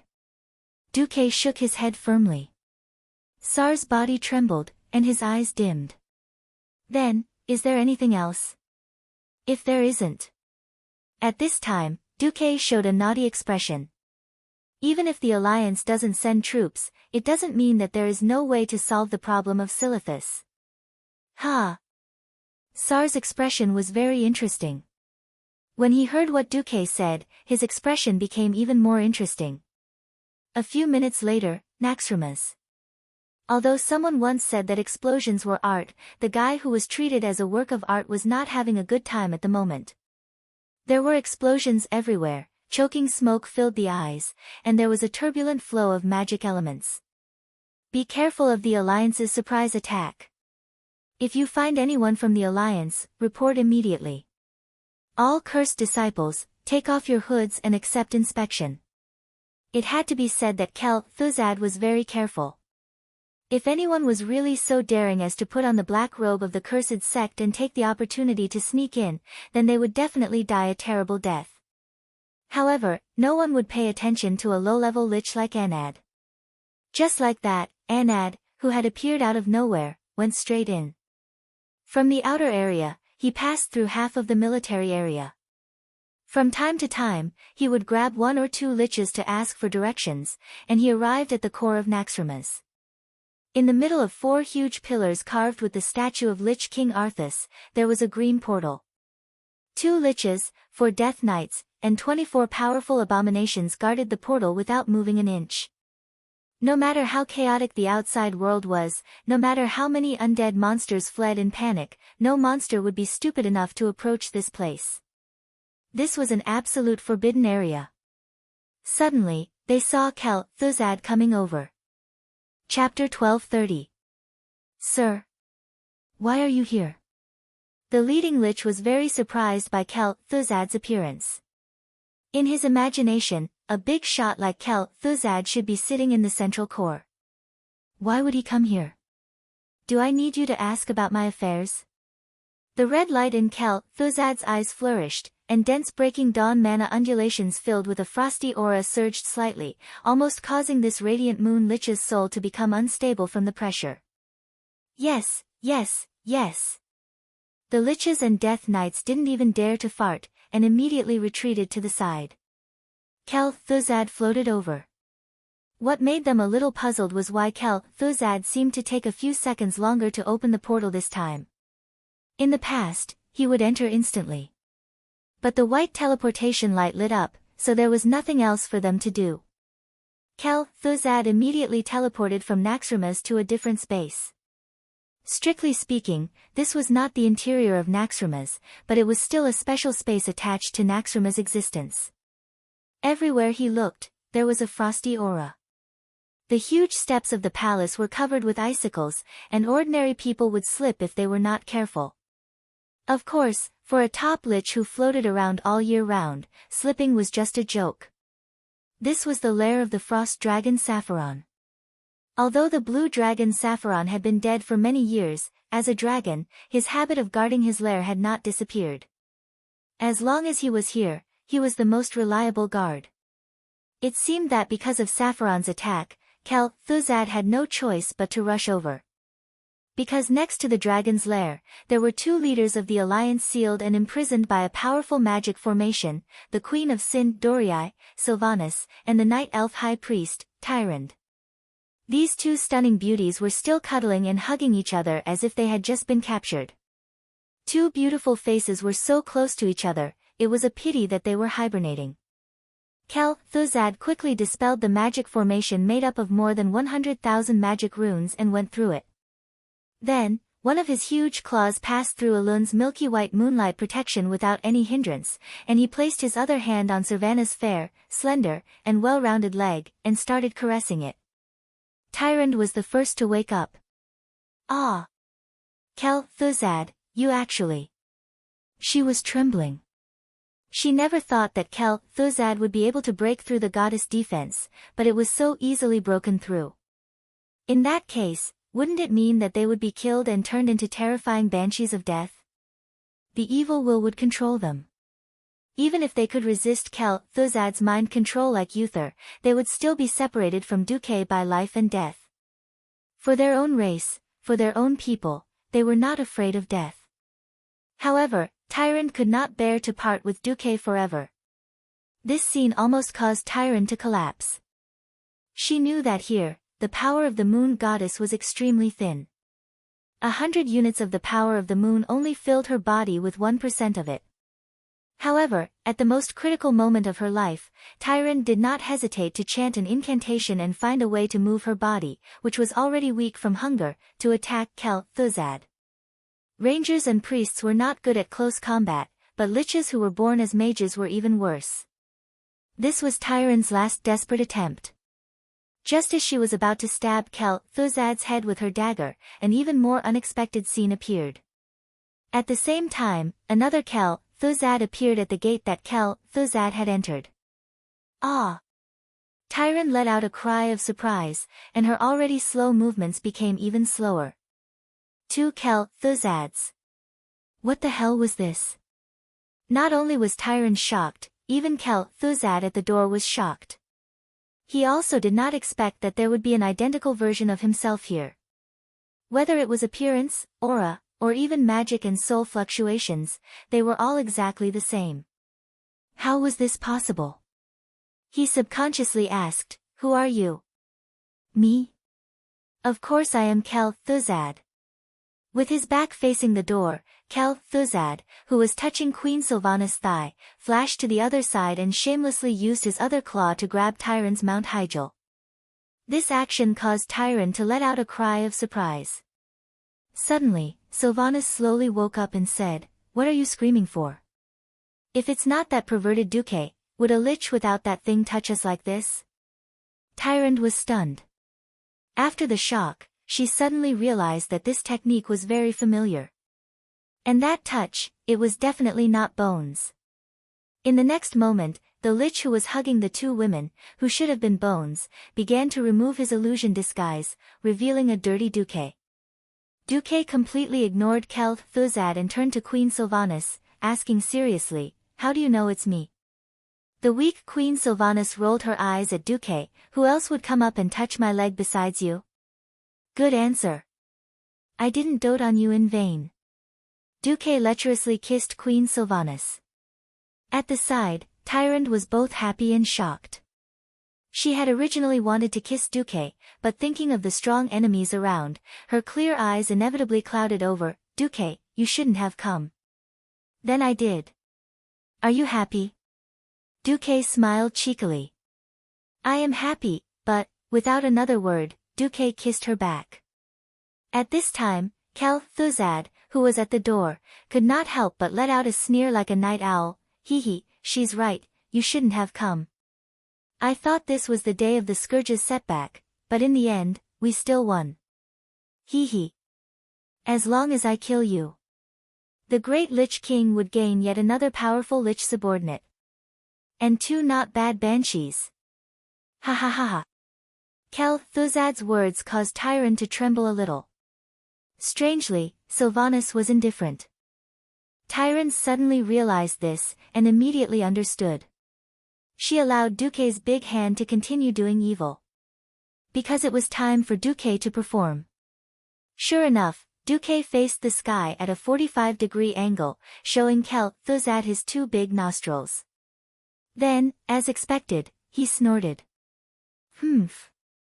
Fool, do you really think that just because I came to your stronghold, you'll be able to defeat me? You plot against my subordinates and women, and I'm also plotting against you. Perhaps, in terms of undead magic, I'm not as good as you, but in terms of spatial magic, you're not even worthy of carrying my shoes." Chapter 1231. Duque's words immediately reminded Kel-Thuzad of something bad. But as soon as he finished speaking, the entire fortress shook violently. Without giving Kel-Thuzad a chance to react, the next moment, the entire Naxxramas began to teleport.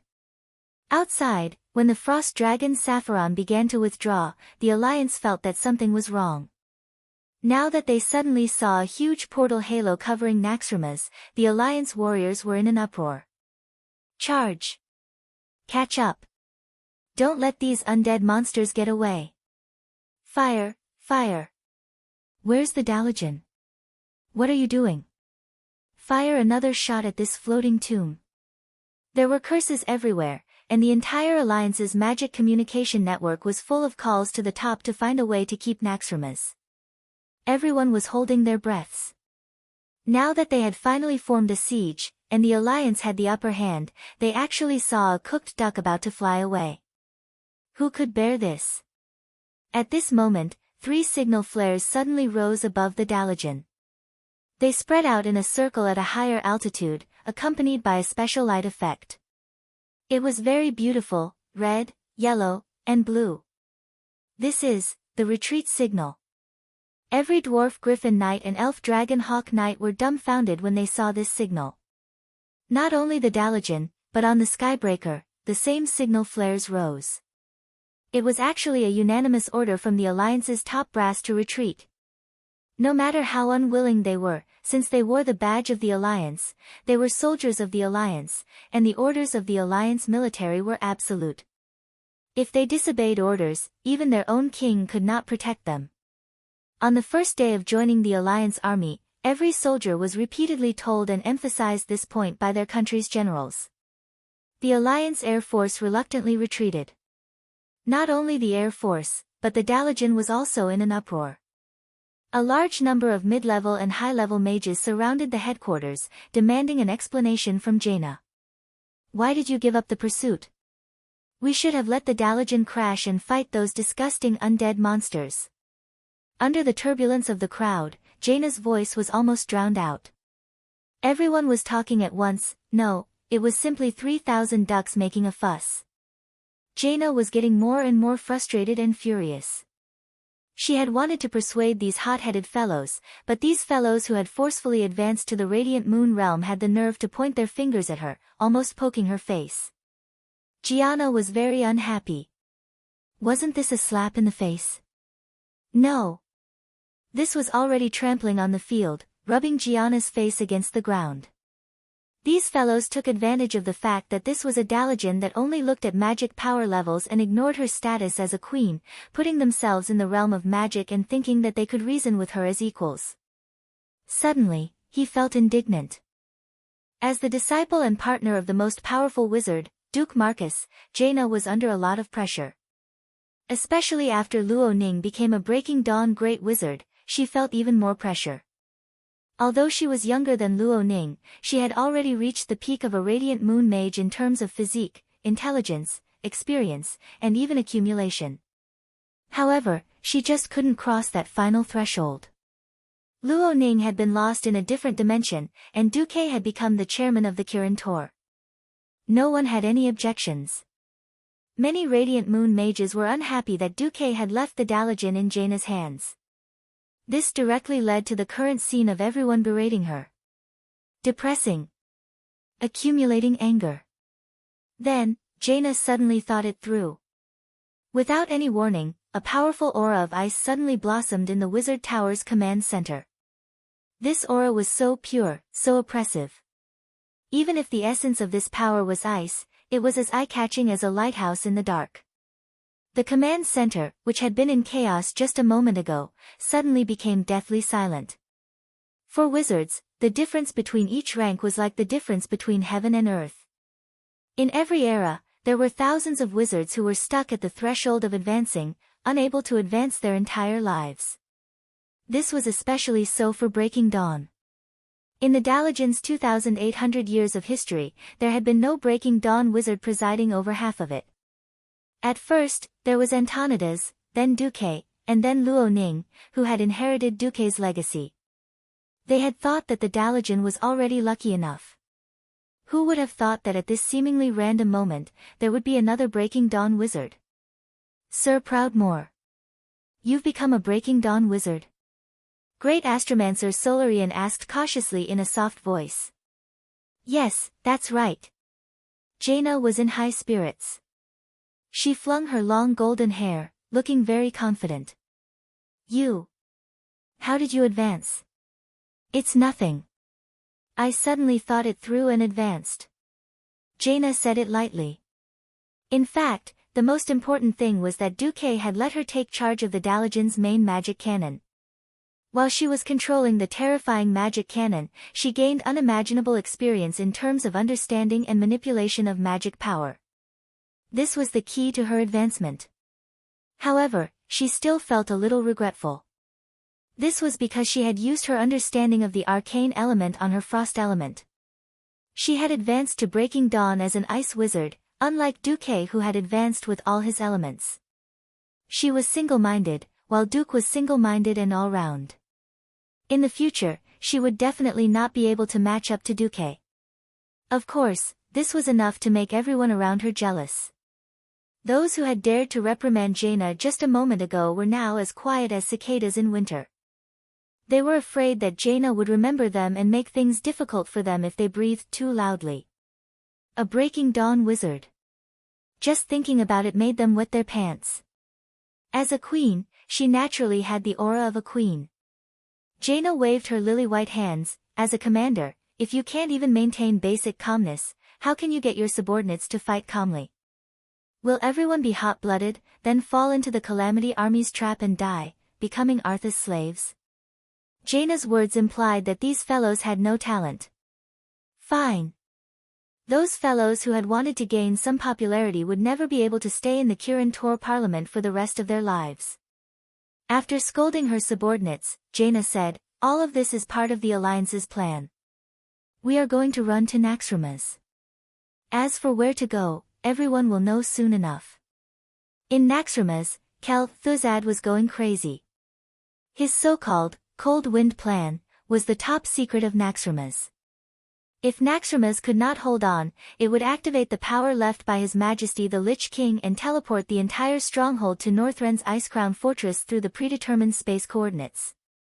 But now that the teleportation was over, Duque and the other two had run away. The stronghold had somehow lost its ability to float and began to fall at high speed. Through the magic mirror, Kel Thuzad saw the yellow sand outside. Chapter 1232.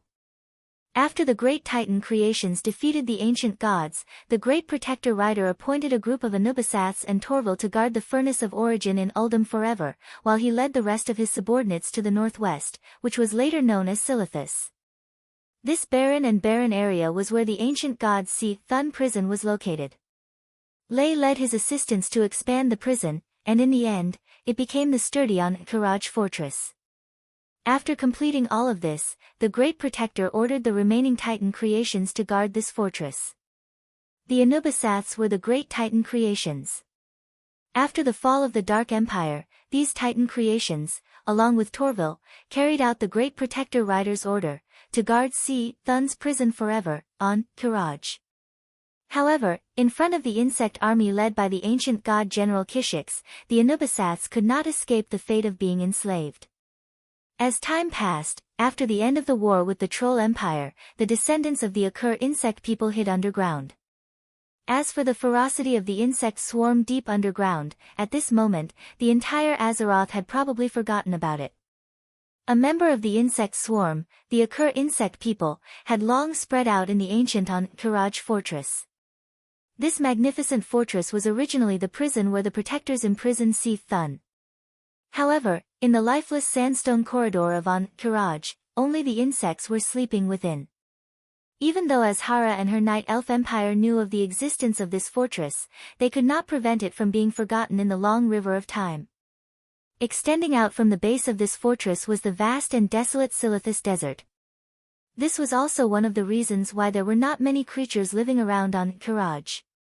It was only when the great druid Fandral Staghelm ordered the revival of the land of Silithus that Kiraj once again entered the sights of the elves. He sent his brave son, Velastin, and a group of trusted druids to carry out this mission. Because Velastin's exploration in Kiraj awakened the insect people, there was the famous First Battle of the Shifting Sands. Similarly, in this battle, this troublemaker fell into an ambush and died along with a group of elite druids. As for Fandral's grief, it was a different matter. In this battle, the three giant dragons Oligos, Merlinthra, and Karistraz sacrificed their lives to create the Wall of Beetles. Although the Wall of Beetles successfully sealed the Akur insect people, the insect empire was still restless. Until today, this was different from the original history. Originally, it was Ragnaros from the Molten Core and Nefarian from the Blackwing's Nest who took turns to fight. Only then were the Alliance and the Horde able to work together and destroy their enemies one by one. In this life, almost all of the major evil factions rose up together, and the Alliance army was trapped in the Eastern Kingdom. Although the Dragon Slumber Shrine wanted to organize the mortals to encircle and annihilate Entourage of Silithus, they were powerless. In order to maintain the front line outside of Azeroth's atmosphere, the Dragon's Rest Temple couldn't deploy too many troops. The dragon breaths of dozens of giant dragons and more than 200 adult dragons were not enough to clear away the overwhelming number of insects, most of which were flying insects. Coupled with the disappearance of the Night Elf High Priestess Tyrande, the Alliance didn't announce that she had been captured. The Night Elf army that the Horde had been hoping for didn't move at all. The result was that the situation in Entourage was getting worse. Alexstrasza, who had just bitten off a Void Lord's head, suddenly received a message. What? He's helping me control Entourage. He finally dealt with Nefarian and is ready to lead the army across the sea. No, the Alliance didn't actually send the army across the sea because they still have to deal with the Amani trolls and Hacker, Krasis said bitterly. Then why did he help me deal with Entourage? The Red Dragon Queen was shocked. If someone else said this to her, she might have already taught him a lesson with her dragon breath. He said, he wants you to watch the movie of the year, Fall of Naxxramas. Huh? Alexstrasza excitedly rushed back to the floating fortress outside the atmosphere. This was the great creation left behind by the Titans. Through the magic mirror in the fortress, she saw a scene that left her dumbfounded. It wasn't just her. Everyone who saw this scene was so shocked that their jaws almost dropped to the ground. In the Dalagen, through the magician's eye, Duque had his left arm around Sylvanas' shoulder and his right arm around Tyrande's slender waist. All that was left was popcorn and cola. He watched this scene with satisfaction. They had successfully escaped and returned. Even so, Queen Sylvanas felt her heart beating wildly when she thought back to what had just happened. Duque, how did you do it? You disguised yourself as Kel Thuzad and snuck in, then saved us. Even though she did not want to admit that her lover was so powerful, the proud Queen Sylvanas could not help but look at him with admiration. This made Duque feel very good. Tyrande's long fingers seemed to wander around on Duque's chest. Did you forget that this guy disguised himself as a Void Lord in the War of the Ancients? Duque is very good at infiltrating the enemy's territory too. He even took me for himself. Duque felt wronged. Hey, if I didn't help you back then, you would have become the devil's plaything. Yes, yes, yes.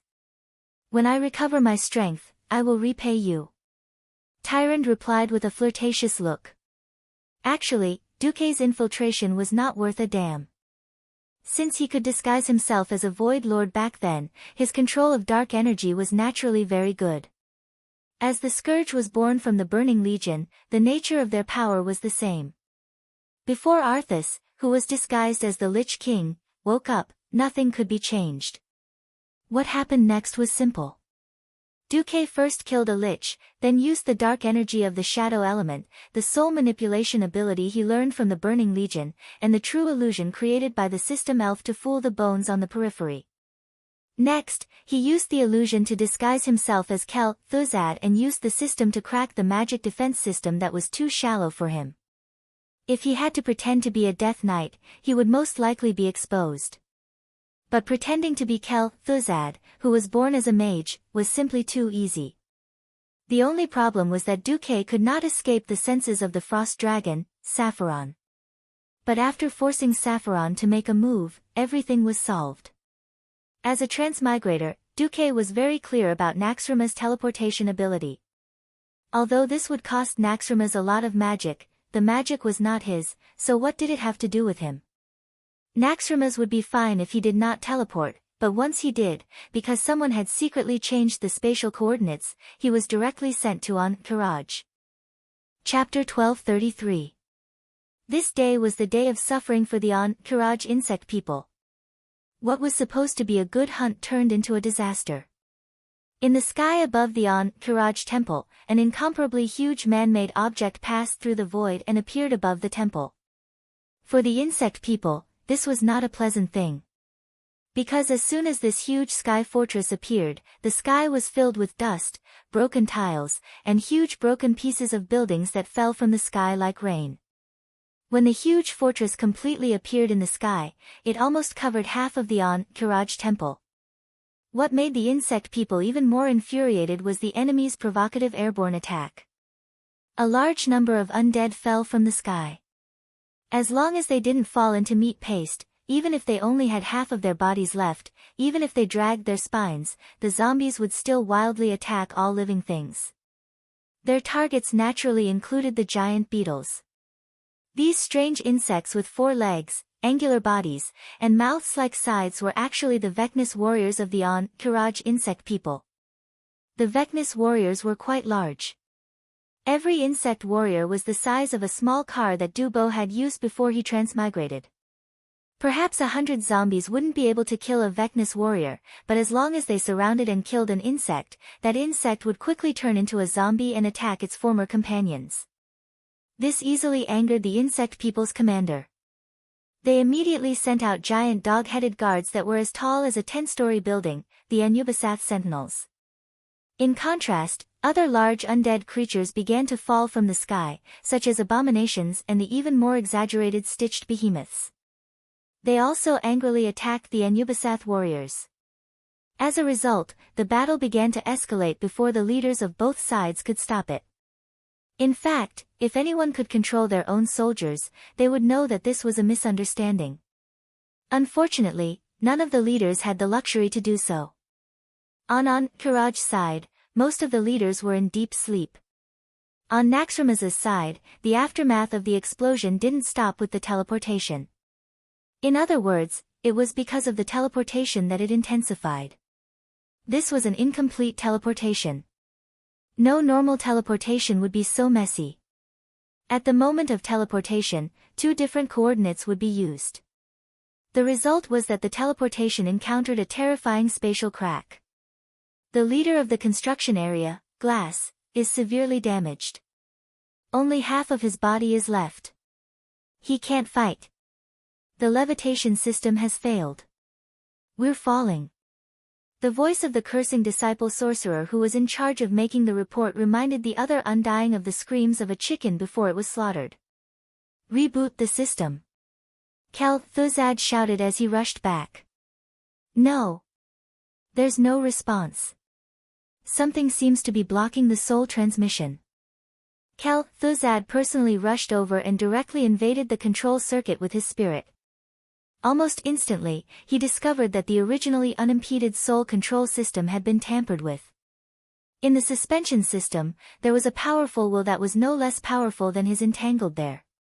The entire stronghold was falling, but the willpower was too strong for him to forcefully unlock it. He could only try to touch it and see what kind of encryption or puzzle lock it was. Excuse me, what is 1 + 1?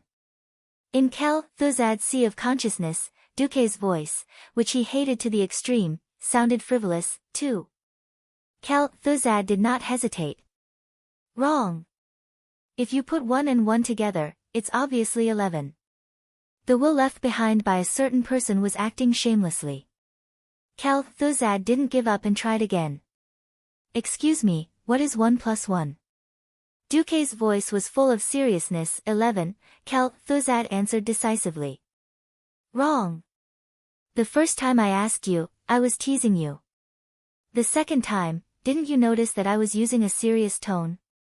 Thuzad suddenly wanted to kill someone. Again. Excuse me, what is 1 + 1? Thuzad noticed that Duque's voice was as serious as the second time. So he answered decisively, 2. Correct, please use Goldbach's conjecture to prove it. This time, Thuzad went berserk.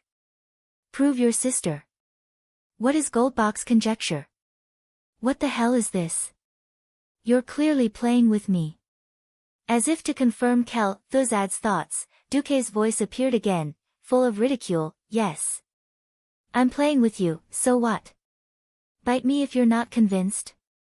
Without any explanation, Duque's will that was left in the control center suddenly launched a terrifying mental attack on Thuzad. Gathering together, it was a mind blast, that went straight into Thuzad's mind. Woo! They were both breaking dawns, so even if there was a difference, it was not necessarily a difference of heaven and earth. Of course, a remnant will could not do anything to Thuzad. Delaying for time was not a problem. In the real world outside, a group of undyings waited for Thuzad's instructions. In the end, Thuzad fell into a strange state of silence. They could only try to save the rapidly falling floating fortress by themselves. No. At least send out the air force. Open up the gargoyle's attack path. Black Witch Farina screamed. Perhaps what she did was right. However, under the acceleration of gravity, a huge fortress weighing tens of thousands of tons suddenly fell from a height of 1,000 meters. This was no different from throwing a terrifying tactical nuclear bomb equivalent to 10,000 tons of TNT on top of the Kiraj temple. The top of the huge temple, which was full of reliefs, was completely torn apart with a sharp roar. The bricks and pillars that had stood tall in the desert of Silithus for who knew how many centuries broke and collapsed one after another. They fell to the ground and were crushed into powder by an even stronger impact. The Kiraj temple, the superstructure that had imprisoned the ancient god Thun for more than 25,000 years, turned into ruins in a matter of seconds. The impact stirred up sand and dust, covering the entire sky of Silithus. Amidst the shattered stone shards, there were also countless insect limbs. After an unknown amount of time, the dust that had been stirred up finally settled down.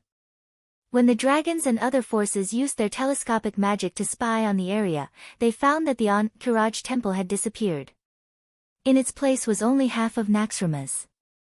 Of course, this was not the end. This was because the core of the Kiraj temple was not on the surface at all. Stimulated, countless beetle guards rushed out from every corner of the temple, madly crawling towards the undead fortress that had destroyed their holy land. Similarly, as long as it was an undead creature with a relatively intact body, they mercilessly fought against the incoming beetles. An earth-shaking uproar followed. Whether Thuzad and Thun were willing or not, they had no choice but to become mortal enemies and had to fight until only one side was left. Chapter 1234. In the Magic Mirror's live broadcast, the Scourge Army and the Kiraj insect people were fighting non-stop. Every moment, there were hundreds and thousands of undead or Kiraj insect people being destroyed.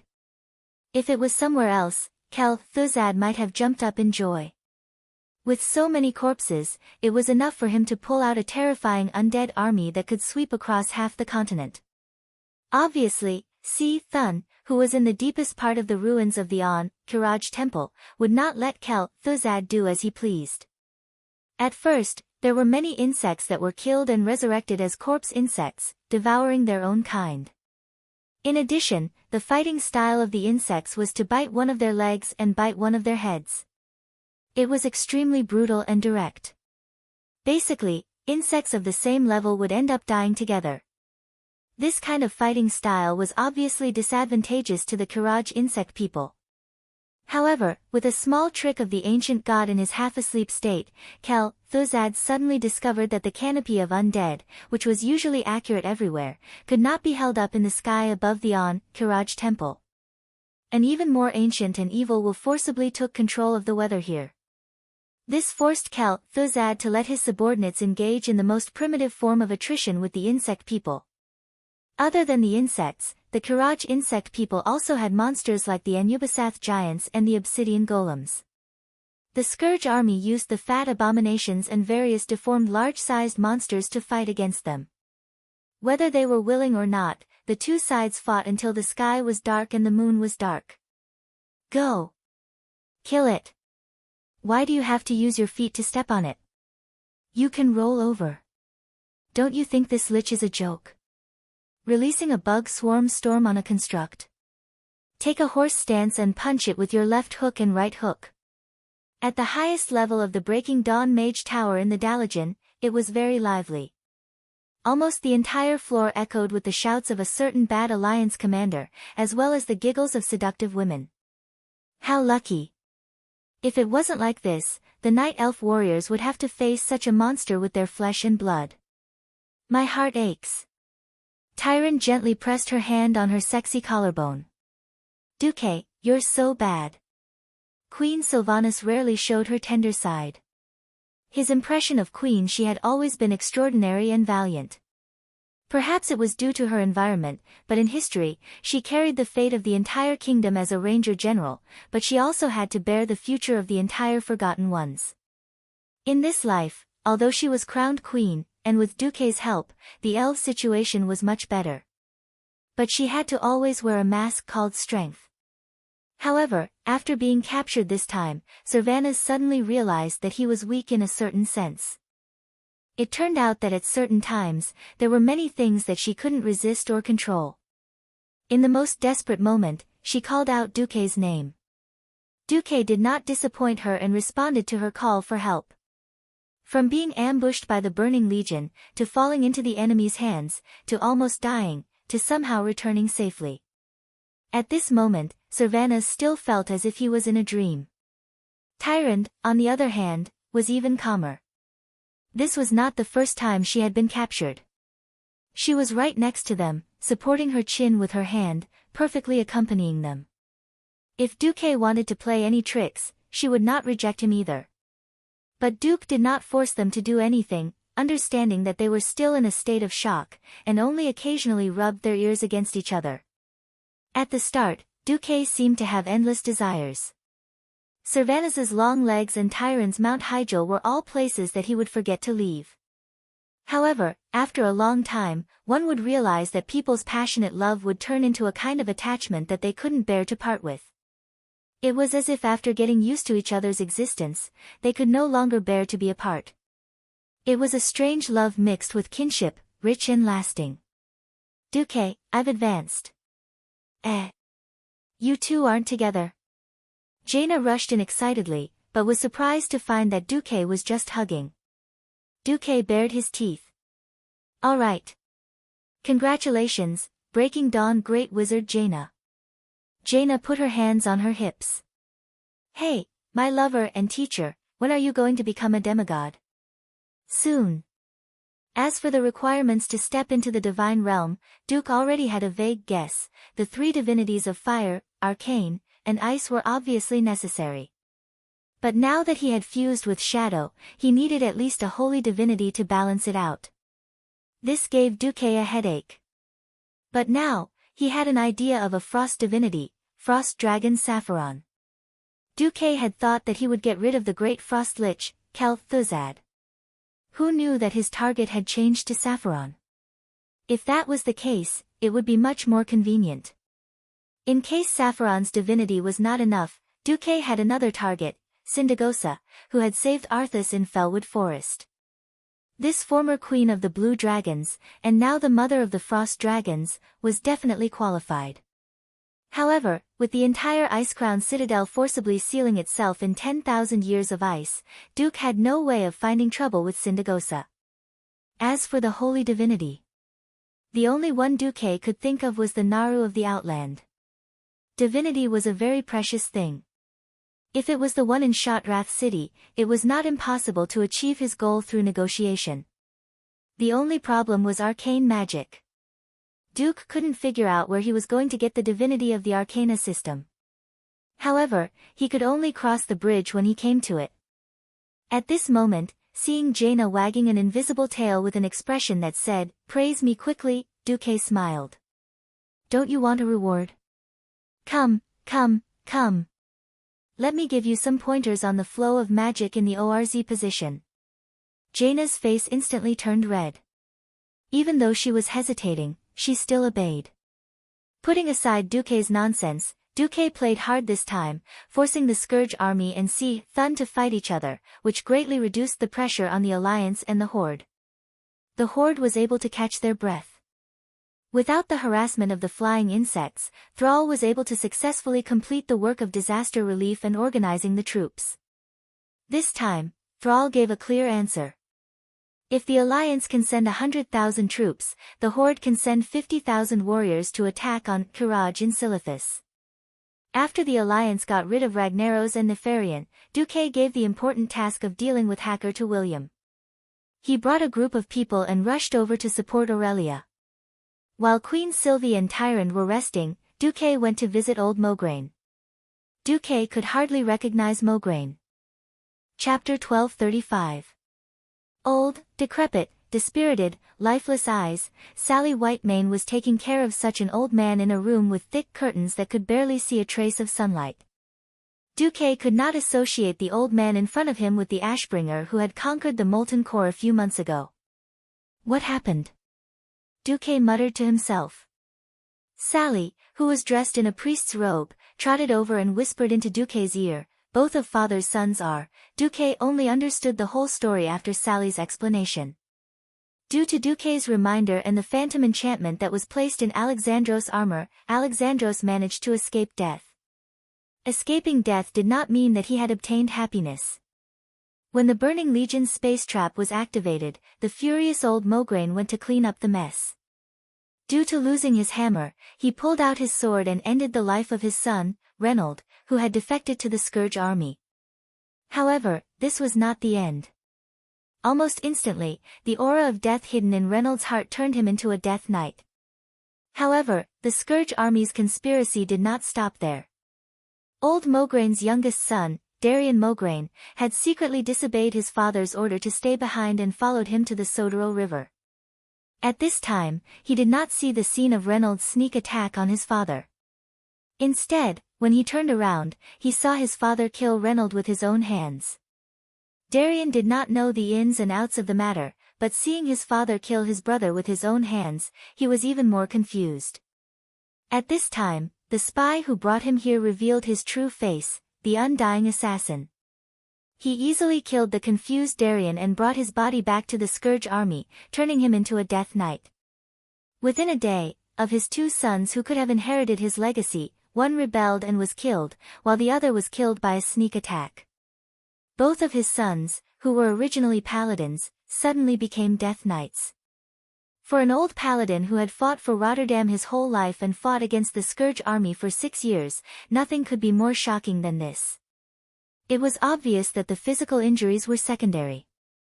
The mental trauma was the key. Sally's eyes were red, and she looked as if she was about to cry as she said, "Ever since that day, foster father has barely eaten or slept. I don't know what to do either." Duque looked at Sally and sighed deeply. The situation in this life was much better than in the original history. If this had happened at this point in time, old Mograine would have died long ago, and Reynold and Sally would have fallen into the mad Scarlet Crusade, becoming the cheating couple in the players' mouths. Now, Sally had been completely cleansed and had become a priest surrounded by holy light. But Duque couldn't estimate the suffering of Reynold and Darien. There was nothing he could do about it. He was also a human being. He was mentally and physically exhausted to be able to take care of the people closest to him. What's more, this had happened while he was on an expedition to Blackwing's Nest. He was truly powerless. The longer he stayed in this world, the more he integrated into this era, the more Duque felt emotional. "Is it Duque?"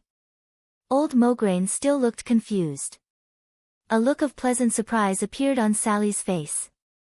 This was the first time she had heard her foster father speak in several days. Yes. It's Sir Marcus." Mograine twisted his neck that seemed to have mostly rusted to death, revealing a face that was still sunk into the abyss of despair. "You're so busy, you don't have to come see me. I've had enough. As an old man who is about to die, I've had enough. Whether it's as a subject, as a holy knight, or as a failed father. My life has come to a point where it needs to be summed up." He spoke very slowly, but it made Duque feel as if the sharp teeth of a saw were pulling at his heart. Duque strode forward and pressed his hands on old Mograine's broad shoulders. "No. Alexandros. It's not time for your life to be summed up. You. In the name of the commander of the Alliance, I order you. Look at me." The old man raised his head in confusion. The next second, he saw Duque switch to his own state. First was the glittering holy form. In Alexandros' impression, the bright holy light on Duque's body could almost catch up to that of Archbishop Alonso's Fail and Uther. After another second, Duque suddenly switched to shadow form. The dark aura that was as deep as the endless universe made him, a holy knight, shudder. Duque, you mean, Duque seemed to be implying something. Do you see? The boundary between light and darkness is not that clear. Similarly, the boundary between life and death is thinner than you think. A while ago, the tribe announced that in order to resist the terrifying Kiraj insectoid army, the Forsaken would be included in the tribe. The Forsaken. Is it that guy in Astrian? Yes. Why did the Alliance acquiesce to this? Isn't it because the enemies who want to destroy the world of Azeroth are too many and too powerful? The Burning Legion, the Scourge Army, the Ancient Gods, the Elemental Lords, and all kinds of inferior evil gods. Alexandros, this world has long passed the era where the Alliance alone can defeat the enemy. Old Mograine was silent again. Yes. We hate the tribe because they brought a terrible disaster to the Alliance. Millions of soldiers and civilians died tragically under the tribe's slaughter. We will never forget this. But now the tribe is our alliance. The Scourge army also swept through the Long Song forest, and Anastrian also betrayed his people and became an undying. But now they have no choice but to stand on our side and fight for the world. Old Mograine looked up at the sky and let out a long breath. He understood what Duque meant. Since the first Undying can escape the will of the Lich King, then there will be a second, a third. Maybe in the future, Darien will rejoin the Alliance as a Death Knight, or at least become a comrade of the Alliance. This was not Duque boasting. According to the original development of history, Darien would break free from the control of the Lich King Arthas and lead a large group of Death Knights to form the Black Blade Knights, turning to fight for the righteous cause of the world. Hearing Duque persuade him like this, old Mograine suddenly laughed. Duque, you're really bad as the commander of the Alliance. You actually didn't let a 60-year-old veteran retire. Seeing the old paladin's smiling face, Duque knew that old Mograine had thought things through and patted his shoulder. Yo, old brother, it's not time for you to sum up your life. Chapter 1236. After taking care of old Mograine, Duque led the army to the Sin Dorii kingdom without stopping.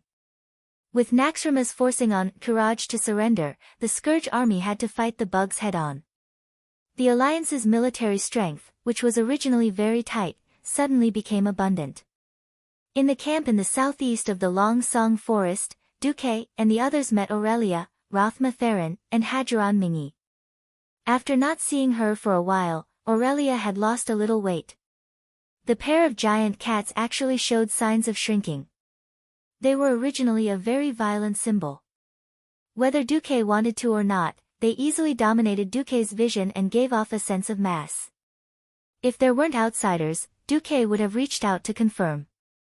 Aurelia smiled charmingly at Duque and hugged Duque lightly. Then, she hugged her second sister, Sylvanas. Sister, are you okay? I'm fine. It's just that someone pretending to be Kel Thuzad touched my thigh. It's disgusting, Queen Sylvanas complained in the whisper of the wind. Aurelia couldn't help but laugh. Beside her, Sasha also laughed.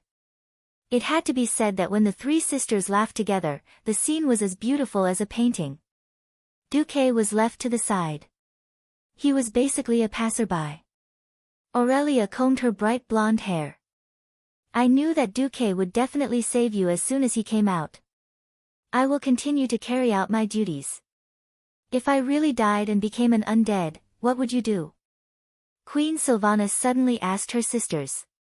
Aurelia sighed. She didn't know how to answer. Generals would inevitably die in battle. Who could guarantee that their loved ones wouldn't die?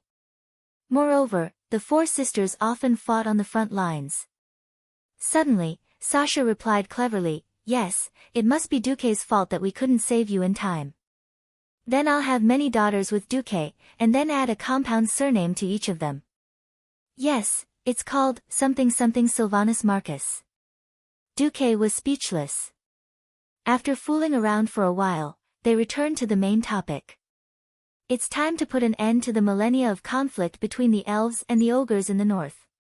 As Duque spoke, almost every elf present felt a chill in their hearts. In the past, the proud elves might have scoffed at such words and scolded Duque for bragging. Now, Duque had used his miracles again and again to conquer the hearts of every elf with all kinds of miraculous achievements.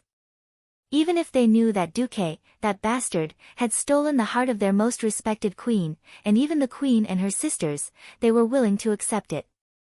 Following Duque's declaration, the sky suddenly darkened. Even the elves on the watchtowers who were on duty couldn't help but look up at the sky, at the humongous flying warship that was emitting terrifying noises. Looking up from below, they could only see the strange bottom of the ship with densely packed gun barrels, as well as 8 huge propellers that were stirring up strong winds, causing the nearby treetops to sway left and right. From below, they could also see the huge golden eagle at the bow of the ship. This thing was almost identical to the eagle head on Eagle's Nest Mountain. Rangers with better eyesight would be able to see the terrifying 4 decks of the ship from the side. At this moment, the muzzle of every cannon had already been opened, and the lion emblem of the Alliance could clearly be seen on the cannons above the muzzle. None of the elves here were mediocre. Most of them were veterans who had experienced the second and third battles at the Dark Portal. The weaker rookies would have their throats slit in an instant when facing the ogres, who were also adept at forest warfare. It wouldn't have been obvious before the war, but only after experiencing continuous wars would the higher-ups of the elves realize how much the elves, with their long lifespans and low fertility rate, were at a disadvantage in wars where human lives were worthless. This was a war between the elves and the ogres that had lasted for more than 6,000 years. Both sides were extremely familiar with each other. It wasn't that the elves couldn't use magic to flatten the ogres, but the ogres could also ask shamans to let evil and powerful spirits possess them, and use a method similar to God's descent to perish together with the elven archmages. It wasn't that Queen Sylvie hadn't thought of using the dwarves' mechanized troops to deal with the ogres, but the ogres' territory was too disgusting. It was a mountain forest with undulating mountains, and steam tanks couldn't enter at all. Until now, Duque gracefully bowed to Aurelia in a noble manner. Greetings. Respected Troll War heroine, Lady Aurelia, may I have the honor of inviting you to witness the complete destruction of the Amani Empire? The destruction of the Amani Empire? With her beautiful appearance, Aurelia had lost count of how many gorgeous and sweet words of praise she had heard from handsome men in the first half of her life. But she had never heard an invitation like Duque's, which made her blood surge and every cell in her body excited. How many years had she been guarding the borders? How many companions, how many juniors she had high hopes for, had been slaughtered by the ogres, and they couldn't even retrieve their mutilated corpses. She was the heroine of the Troll War. She was also a witness to this terrible war. She hated evil, and she hated these Amani ogres even more. Facing Duque's invitation, she didn't gracefully place her slender fingers on it. Instead, she hugged Duque, and her fiery red lips landed on Duque's forehead, face, and lips like raindrops. Finally, she suddenly stopped and gave Duque a deep kiss that lasted for a minute as a response to his invitation. The elves were stunned, and then they smiled in understanding. Who knew that the greedy Duque would shamelessly extend an invitation to Queen Sylvie after tasting the lips of the elves' goddess? Great Queen of Sin, Dorii, what about you? Queen Sylvie put her hands on her hips and said calmly, yes, I'll go. This was too far apart. Duque's face fell. Of course, the elves were secretly happy. Who knew that in the whisper of the wind, Queen Sylvie would secretly swear, little bastard. If you can really exterminate the Amani trolls, along with the favor from last time, I'll just wear the set of maid clothes that you gave me, that I'm extremely ashamed of. Hip-length maid outfit, black silk, long legs, lace. Oh. And a real queen would wear it for him. Duque was so excited that he was about to go crazy. He immediately put on a sanctimonious act. The group rode on the flashy pure-blood dragon eagles, followed by Lore, Thema and the others who were riding normal dragon eagles, and flew to the Heaven Breaker. Magni went up to them first. Welcome, beautiful elven ladies. Alright, are you ready to trample the Amani Empire under your feet? Hundreds of high-level elves nodded in unison. Yes. Chapter 1237. It's time. Those damned Longyers have lost the protection of the humans. They're nothing but prey for the Amani warriors. Muster your courage and fight. Victory belongs to us, the Amani. On the platform, the new leader of the Amani trolls, Dakara, was giving a passionate speech. The previous leader, Zujin, had been captured by the elves and then executed prematurely under the covert instigation of a certain fellow with the surname Du. The Amani trolls had fallen into a state of chaos for 10 years. Eichelson, who had the soul of the White Eagle, Nararak, who had the evil spirit of the Great Bear, and the other powerful trolls refused to give way. It was only recently that a new powerhouse, who had inherited almost all of Zujin's skills, Dakara, took over. He reunited the chaotic Amani tribes. The trolls did not need any reason to fight the elves. The blood feud between them had long been engraved in their bloodlines, branded in the depths of their souls. All the Eridar Gemini had to do was to disguise themselves as a forest troll with a similar bloodline and spread the message of all races are attacking the Alliance.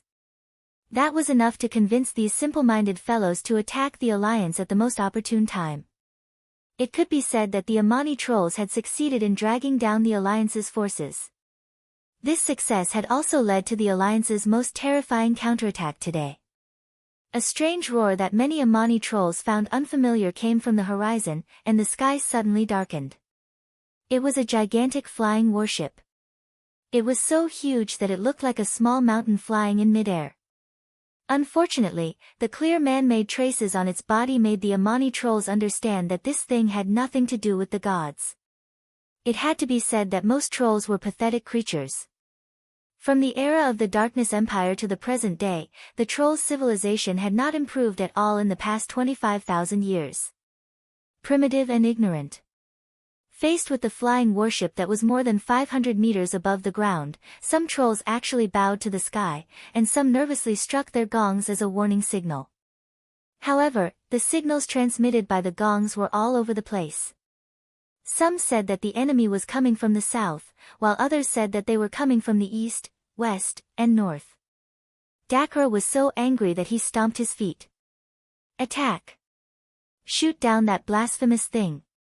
It had to be said that Dakara's attack was not entirely unreliable. At 500 meters, ordinary trolls would not be able to throw themselves that high even if they broke their arms. However, the range of a commander-tier fellow was obviously different.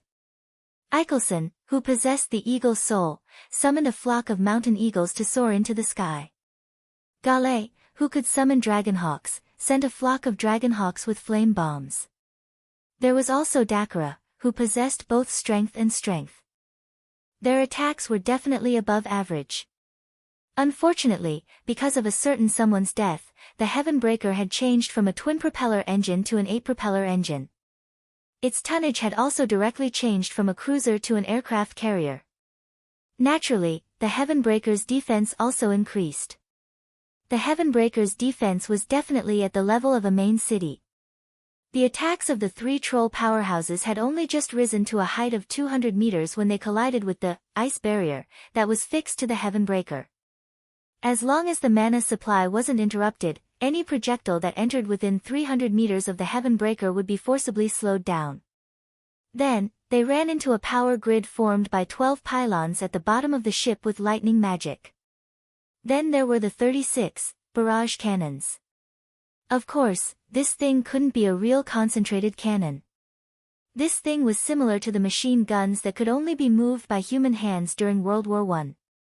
Only, it was more primitive and thicker. 24 gun barrels that were nearly 2 meters long and could fit an infant's fist were arranged on a huge drum.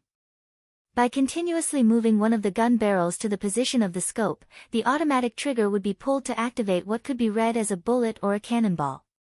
When all 24 gun barrels had been fired, a specially made disc would be used to reload all 24 gun barrels at once. Although 24 shots would be enough to kill them, the dense and continuous firing, coupled with the attack power of the death knell. Against the slowed mountain eagles and dragonhawks, it was as simple as using a shotgun to shoot turkeys. Bang! Bang! Bang! Bang! Following the short and orderly sounds of the cannons, a large group of troll could only watch as the creatures they were so proud of were turned into sieves. Broken limbs, innards, blood, and feathers rained down like rain of blood.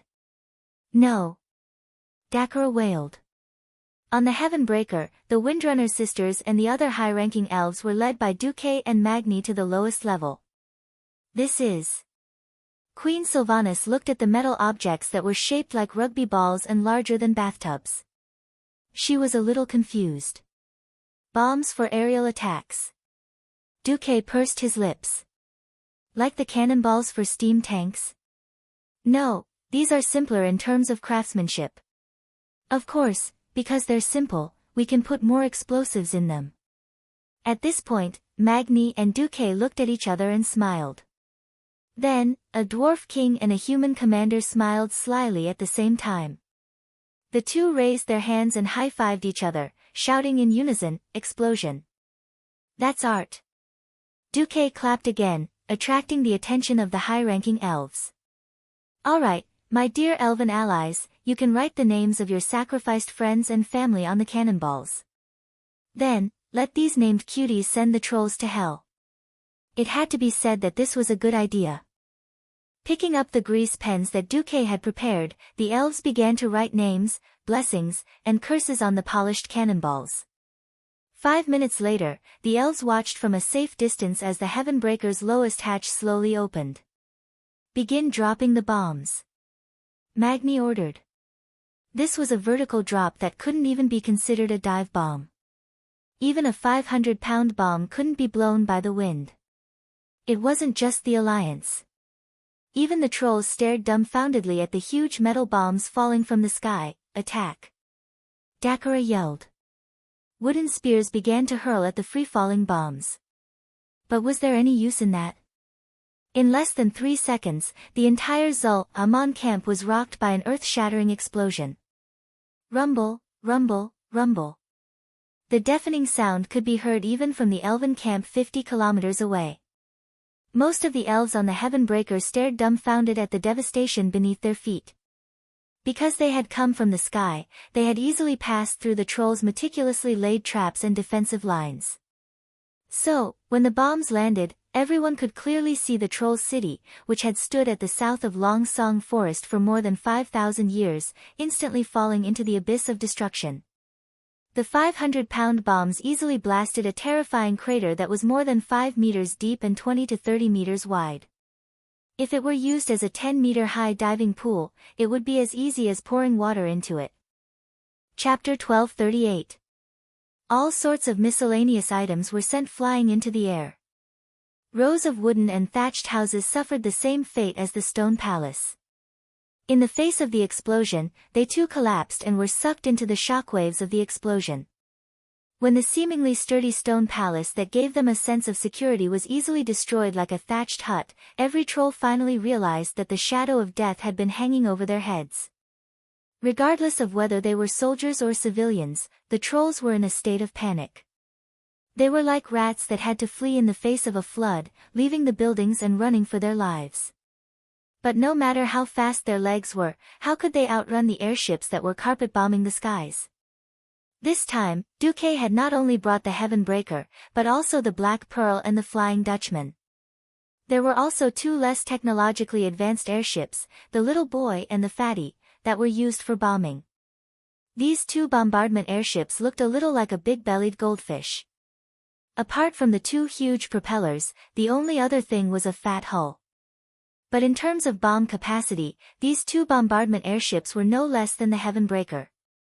As they slowly advanced at a speed of 30 kilometers per hour, they dropped 250, 500, and 1,000 pounds of bombs like fish ovulating eggs. Asterisk boom. Asterisk boom. Asterisk it was an earth-shattering shock. It was a deafening explosion. No matter how fast the trolls' legs were, they could not outrun the shockwaves of the explosion. Their escape was just to delay their deaths. Along with the unceasing tremors, everything about the Amani troll empire was erased from the land of Zul-Aman. Who cared if you were a brave warrior? A powerful being possessed by a powerful animal spirit? A sturdy stone totem pole? It was Xiao Qiao, who was too weak to even stand up to a gust of wind. Everything was destroyed in the face of this overwhelming destructive power. In the next instant, the fire soared into the sky, and the ground caved in. The Zulf Haman, which had been built on a high hill for drainage purposes, was flattened by this terrifying chain of explosions. Standing on the high platform, the chief of the Amani troll empire, Dakara, was completely stunned. He stood there in a daze, watching the scene unfold. He even forgot to dodge. In his dreams, Zwaman would become the capital of the revived Amani Empire. But now, before this dream city could be expanded, it had already started to disappear in the long river of history. So what if he survived? His people, all the elites of the Amani clan, had died in front of him. As the last direct bloodline of the Amani royal family, the demise of the Amani clan meant that the revival of the Amani Empire had come to an end. No, no, this can't be true. I must be dreaming. Dakara muttered to himself as if he had gone mad. Chief! Hurry up and run. The Amani clan is finished. The warlock Lord Malakas pounced over and tried to pull Dakara away. But at this time, 2 bombs the size of a small house fell from the sky and landed on the largest altar. Bang! The explosion of a 1,000-pound bomb would definitely shake the earth and mountains. In an instant, Dakara's giant bear incarnation was destroyed. Once the bear incarnation that could greatly strengthen his armor disappeared, his remaining 3 incarnations were actually fragile. Suddenly, a few more bombs fell. This time, Dakara did not take it head-on. He transformed into a lynx and tried to dodge. Who knew that he would suddenly find that his movements, which had already become incomparably agile, suddenly slowed down. To the onlookers, this was already in slow motion. Who is it? The only reply he got was the explosion of the bombs. Boom! Dakara's head spun from the explosion. His ears were filled with an ear-piercing buzzing sound. His vision was blurred, and he could not see clearly. But in his daze, he felt that there were no more bombs falling. His instincts told him that a powerful being was descending from the sky. Die! Dakara threw out a rusty machete covered in blood. The funny thing was that his dizziness was so strong that he actually threw the machete at Malakas's head, almost killing his #1 fighter in an instant. Ah!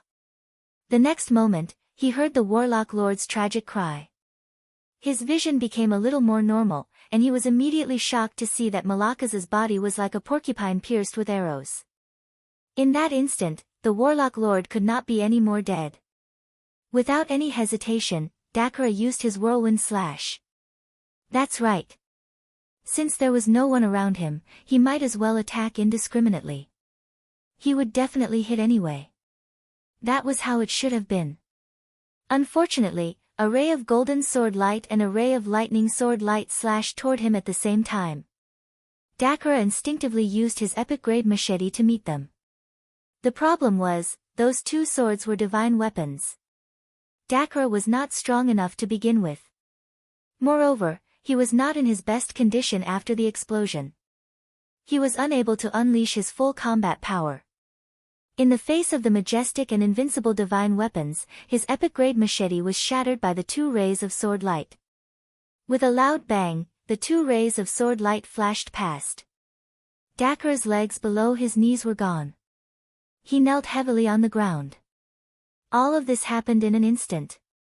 A single slash easily broke through his whirlwind chop, and the light from the sword easily shattered his weapon, slicing off Dakara's calf. Ha! Dakara yelled as he waved his arms. His left hand was infused with the strength of the mountain eagle, while his right was infused with the soul of the dragon hawk. Together, he struck the figure in the blue and white robes in front of him. Oh! Lightning and fire. What a coincidence, me too. Dakara had once used the lightning of the mountain eagle to kill 13 high-level elven rangers, and the flames of the dragon hawk to burn 9 elven mages to death. He was very confident in his own strength. Having confidence was a good thing, but in the face of a higher level of mystery, everything was, hiss. Nothing. Will. Righteousness. Ah! Dakara let out the most agonizing howl he had ever made in the battle. His left hand, which used lightning, was instantly charred by the stronger lightning, while his right hand, which used fire, was slowly burned away inch by inch, leaving behind only his blackened bones. In less than 10 seconds, the great Amani chief Dakara had been reduced to a human scoundrel. Two powerful armored hands pressed down on him, one on the left and the other on the right, trying to force him to kneel on the ground. Even so, he struggled with all his might, straightening his body and trying to bite down on those two hands with his fangs. Just then, a voice rang out. "Nice to meet you. I am Duke Marcus, the last destroyer of the Amani Empire." As he spoke, Duque took a step forward and stomped heavily on Dakara's mouth. Chapter 1239. Dakara's expression changed to one of ferocious ecstasy. Trolls were not ogres, after all. The two large fangs in their mouths were merely ornaments. What really tore flesh apart were the fangs within. However, they were only average, and not even comparable to carnivorous creatures like sharks. The hands of the two holy knights were not so easy to bite. Just the high-quality epic-level gauntlets alone were enough to knock out his own teeth. To Dakara, Duque daring to step on him while wearing cloth boots was no different from courting death. So he did not hesitate to extend his neck and bite down. Who knew, just a moment ago, in Dakara's eyes, Duque's leg was no different from a chicken's leg. In the next second, when Duque infused his leg with divine power, it became something completely different in his field of vision and perception. It was as hot as lava, as violent as lightning, as dark as the convergence of all the evil in the world. Dakara's poor knowledge made it impossible for him to understand how this could happen. Bite with his teeth. What kind of joke was that? Even if his teeth were as sharp as a shark's, how could they possibly block this heavy kick that could topple mountains and overturn the heavens and earth? With a loud thud, Dakara let out a muffled groan as his stick-like body fell backwards, lying pathetically on the ground. His mouth full of teeth had turned into bloody shards that flew in all directions. Especially the two long fangs that were unique to trolls. As they spun in mid-air, they were caught by two slender hands from different elves. Huh! The fangs of the last troll chief. Looking at the huge fangs that were drilled with many holes and adorned with troll teeth, Aurelia laughed. She laughed so hard that tears welled up in her eyes. Sister, take good care of it. This is a souvenir that you can't buy even if you have the money. Queen Sylvanas smiled like a flower, her golden hair dancing in the wind. On the surface, Queen Sylvanas looked calm, but upon closer inspection, one could see that her chest was rising and falling rapidly. She was excited too. Think about it. For almost 7,000 years, the border conflicts between the trolls and the high elves had never stopped. Every year, tens to thousands of elves died in territorial conflicts. Even though the elves had always had the upper hand with their runestones, the hatred between them was so deep that they had never understood each other. If Zul-Aman was destroyed, the trolls would lose their last base in the Dragonsong Forest. Without Zul-Aman's protection, even without the help of the alliance, the Sin Dorii kingdom had the ability to exterminate the trolls by themselves. Not to mention the fact that the flying ships had wiped out the main force of the Amani clan here. Sylvanas's blood surged. Just thinking about it made him excited. What outsiders said was their business. Every elf would credit her, the new queen, with the achievement of wiping out the Amani trolls. It had nothing to do with the desire to rule. It was purely because it could dilute the mark left behind by Anastrian's millennia of rule. Only by erasing the influence of this elven traitor could Sin Dorii truly let go of this burden and continue to move forward, standing tall among the nations of the world. Duke smashed Dakara's teeth with a kick, and Gavin Rad and Tyrion, who were on either side of him, pushed Dakara to the ground with his staff. Dakara could only use his strong chest muscles to receive Duque's foot. The kick was so heavy that every muscle in Dakara's back was pressed against the hard bricks of the altar. The sound of bricks shattering could be heard from his back. Fresh blood seeped out from all the wounds on his body, staining the stones red. Dakra roared, his face flushed red. His bones creaked, and beads of sweat dripped down his face. He resisted with all his might. His pride, his noble status as the Amani chief, did not allow him to submit to this puny and weak human. However, Duke's kick was as heavy as 1,000 mountains. Dakra used all his strength, but could not move his body, let alone break free. "Let go," Duke instructed softly. The two paladins immediately let go. In the next instant, most of Dakra's body was sealed in ice, leaving only his head.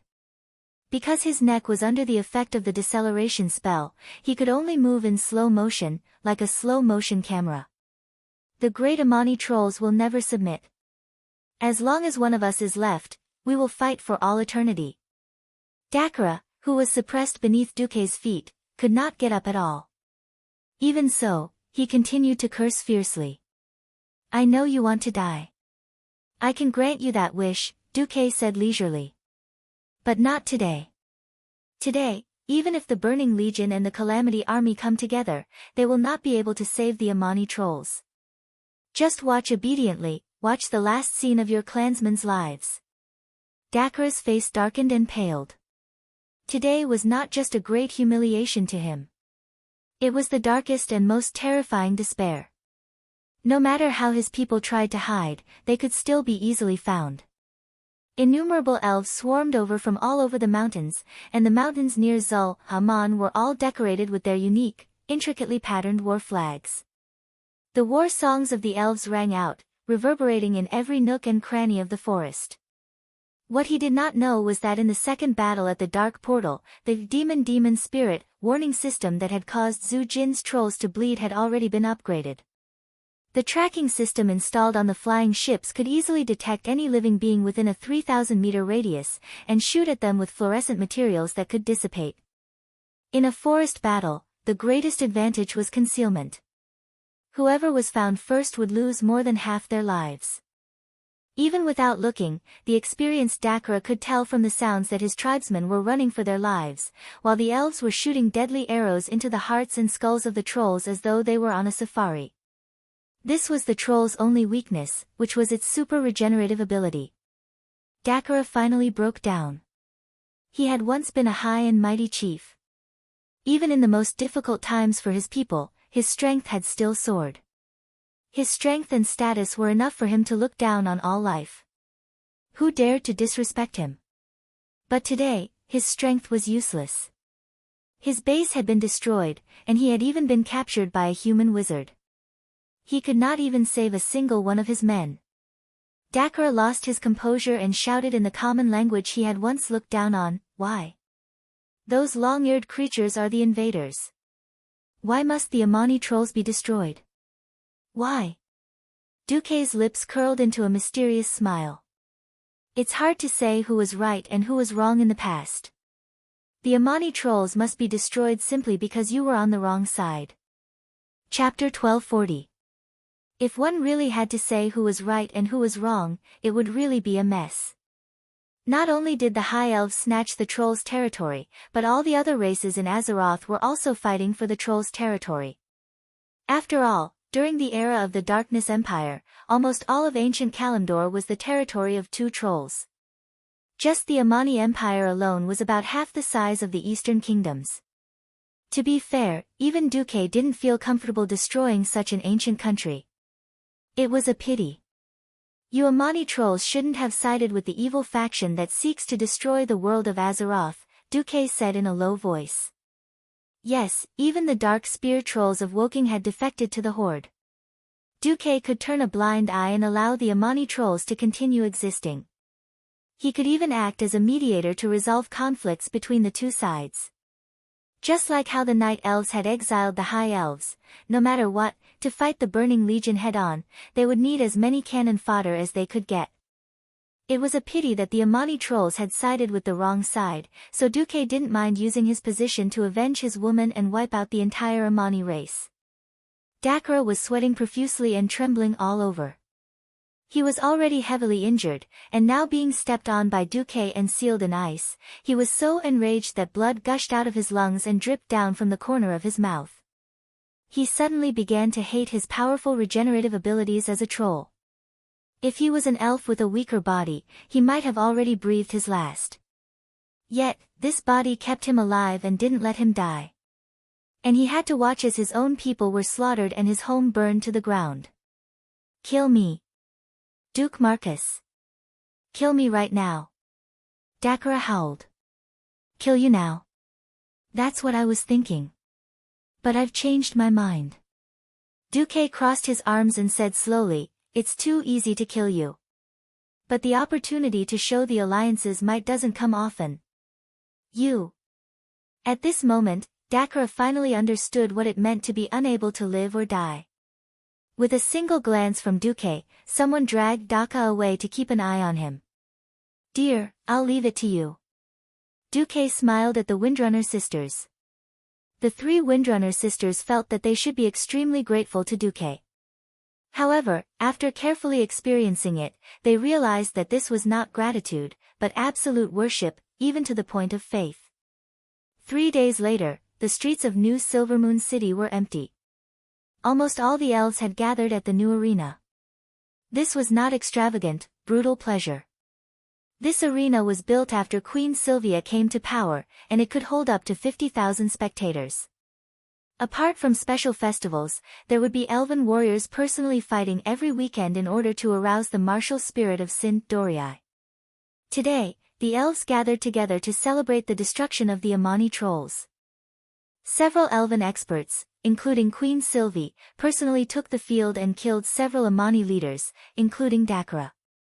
In the VIP seats, Illyria couldn't help but reveal an intoxicated expression as she listened to the loud shouts of the elves. Duque said, I thought you'd take the field. Aurelia smiled. Second sister needs something like reputation more than I do. Plus, I'm the general of Silver Dawn now, not Sint Dorii. Duque smiled. Reputation was something that couldn't be seen or touched. You only knew how good it was when you needed it. It was hard to say whether the elves hated the Amani trolls or the scourge that destroyed Silvermoon City the most. The elves' lifespan of thousands of years was too long. To them, the tragic deaths of their friends and family were like yesterday. After Sylvanas became queen, she was able to completely destroy one of the elves' two greatest enemies, the Amani trolls. It could be said that from that moment on, the elves truly recognized her as their queen. Aurelia suddenly sighed. I fought against the Amani trolls for 3,000 years, and suddenly they were destroyed by a new invention from the humans and dwarves. What a strange feeling. I'm thinking, if the high elves were the ones who fell behind and were destroyed. Sasha blinked. If that really happened, what would you do to us, Duque? Would you choose to help the trolls fight the elves? Duque was speechless. Please, the difference in looks is enough for me to abandon the trolls and become an elf lover. As for Sasha, Duque directly teased her. Sorry, unless my cute Sasha runs off to become a troll with 2 canine teeth, I won't choose the trolls. Sasha's face instantly turned red. I don't have canine teeth, much less become a troll. Duque decisively replied, then as long as you and your sister are in the elven race, even if the trolls are 10,000 years more advanced than the elves, I will still choose the elves. Looks are justice. My women are justice. Ahem, it's good that I know this. Of course, I can't say it like that. Aurelia loved him deeply, but she was also a righteous woman. If it came down to it, she would have to choose between him and her people. That choice would definitely make Duque heartache. Luckily, he wouldn't have that chance. Duque took a deep breath. There's a saying among humans, personality determines fate. I feel that the characteristics of a race determine their achievements and future. Perhaps there are many what-ifs in history, but there is only one final result. Since a race makes such a choice under the influence of both internal and external forces, there will be an inevitable result. Aurelia didn't say anything and listened quietly. I have no intention of denying or distorting history, but I think that whether it's the wisdom of those in power or the will of fate, since humans and elves are progressing bit by bit, this is the achievement of history. When our achievements surpassed those of the trolls who stood on the opposite side of history, everything was set in stone.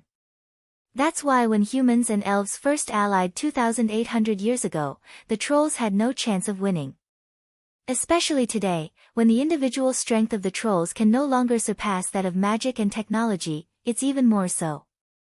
The martial arts that you've practiced for decades have become meaningless? How sad. Aurelia sighed. Perhaps. If you want to move forward, if you want your race to continue, you have to lose something. For example, outdated traditions. Duque pointed out this point. In Duque's opinion, at least the exaggerated and arrogant elves were bad habits that had to be abandoned. Aurelia nodded. Yes, it is indeed time for the elves to change. What we need is something more simple and unpretentious.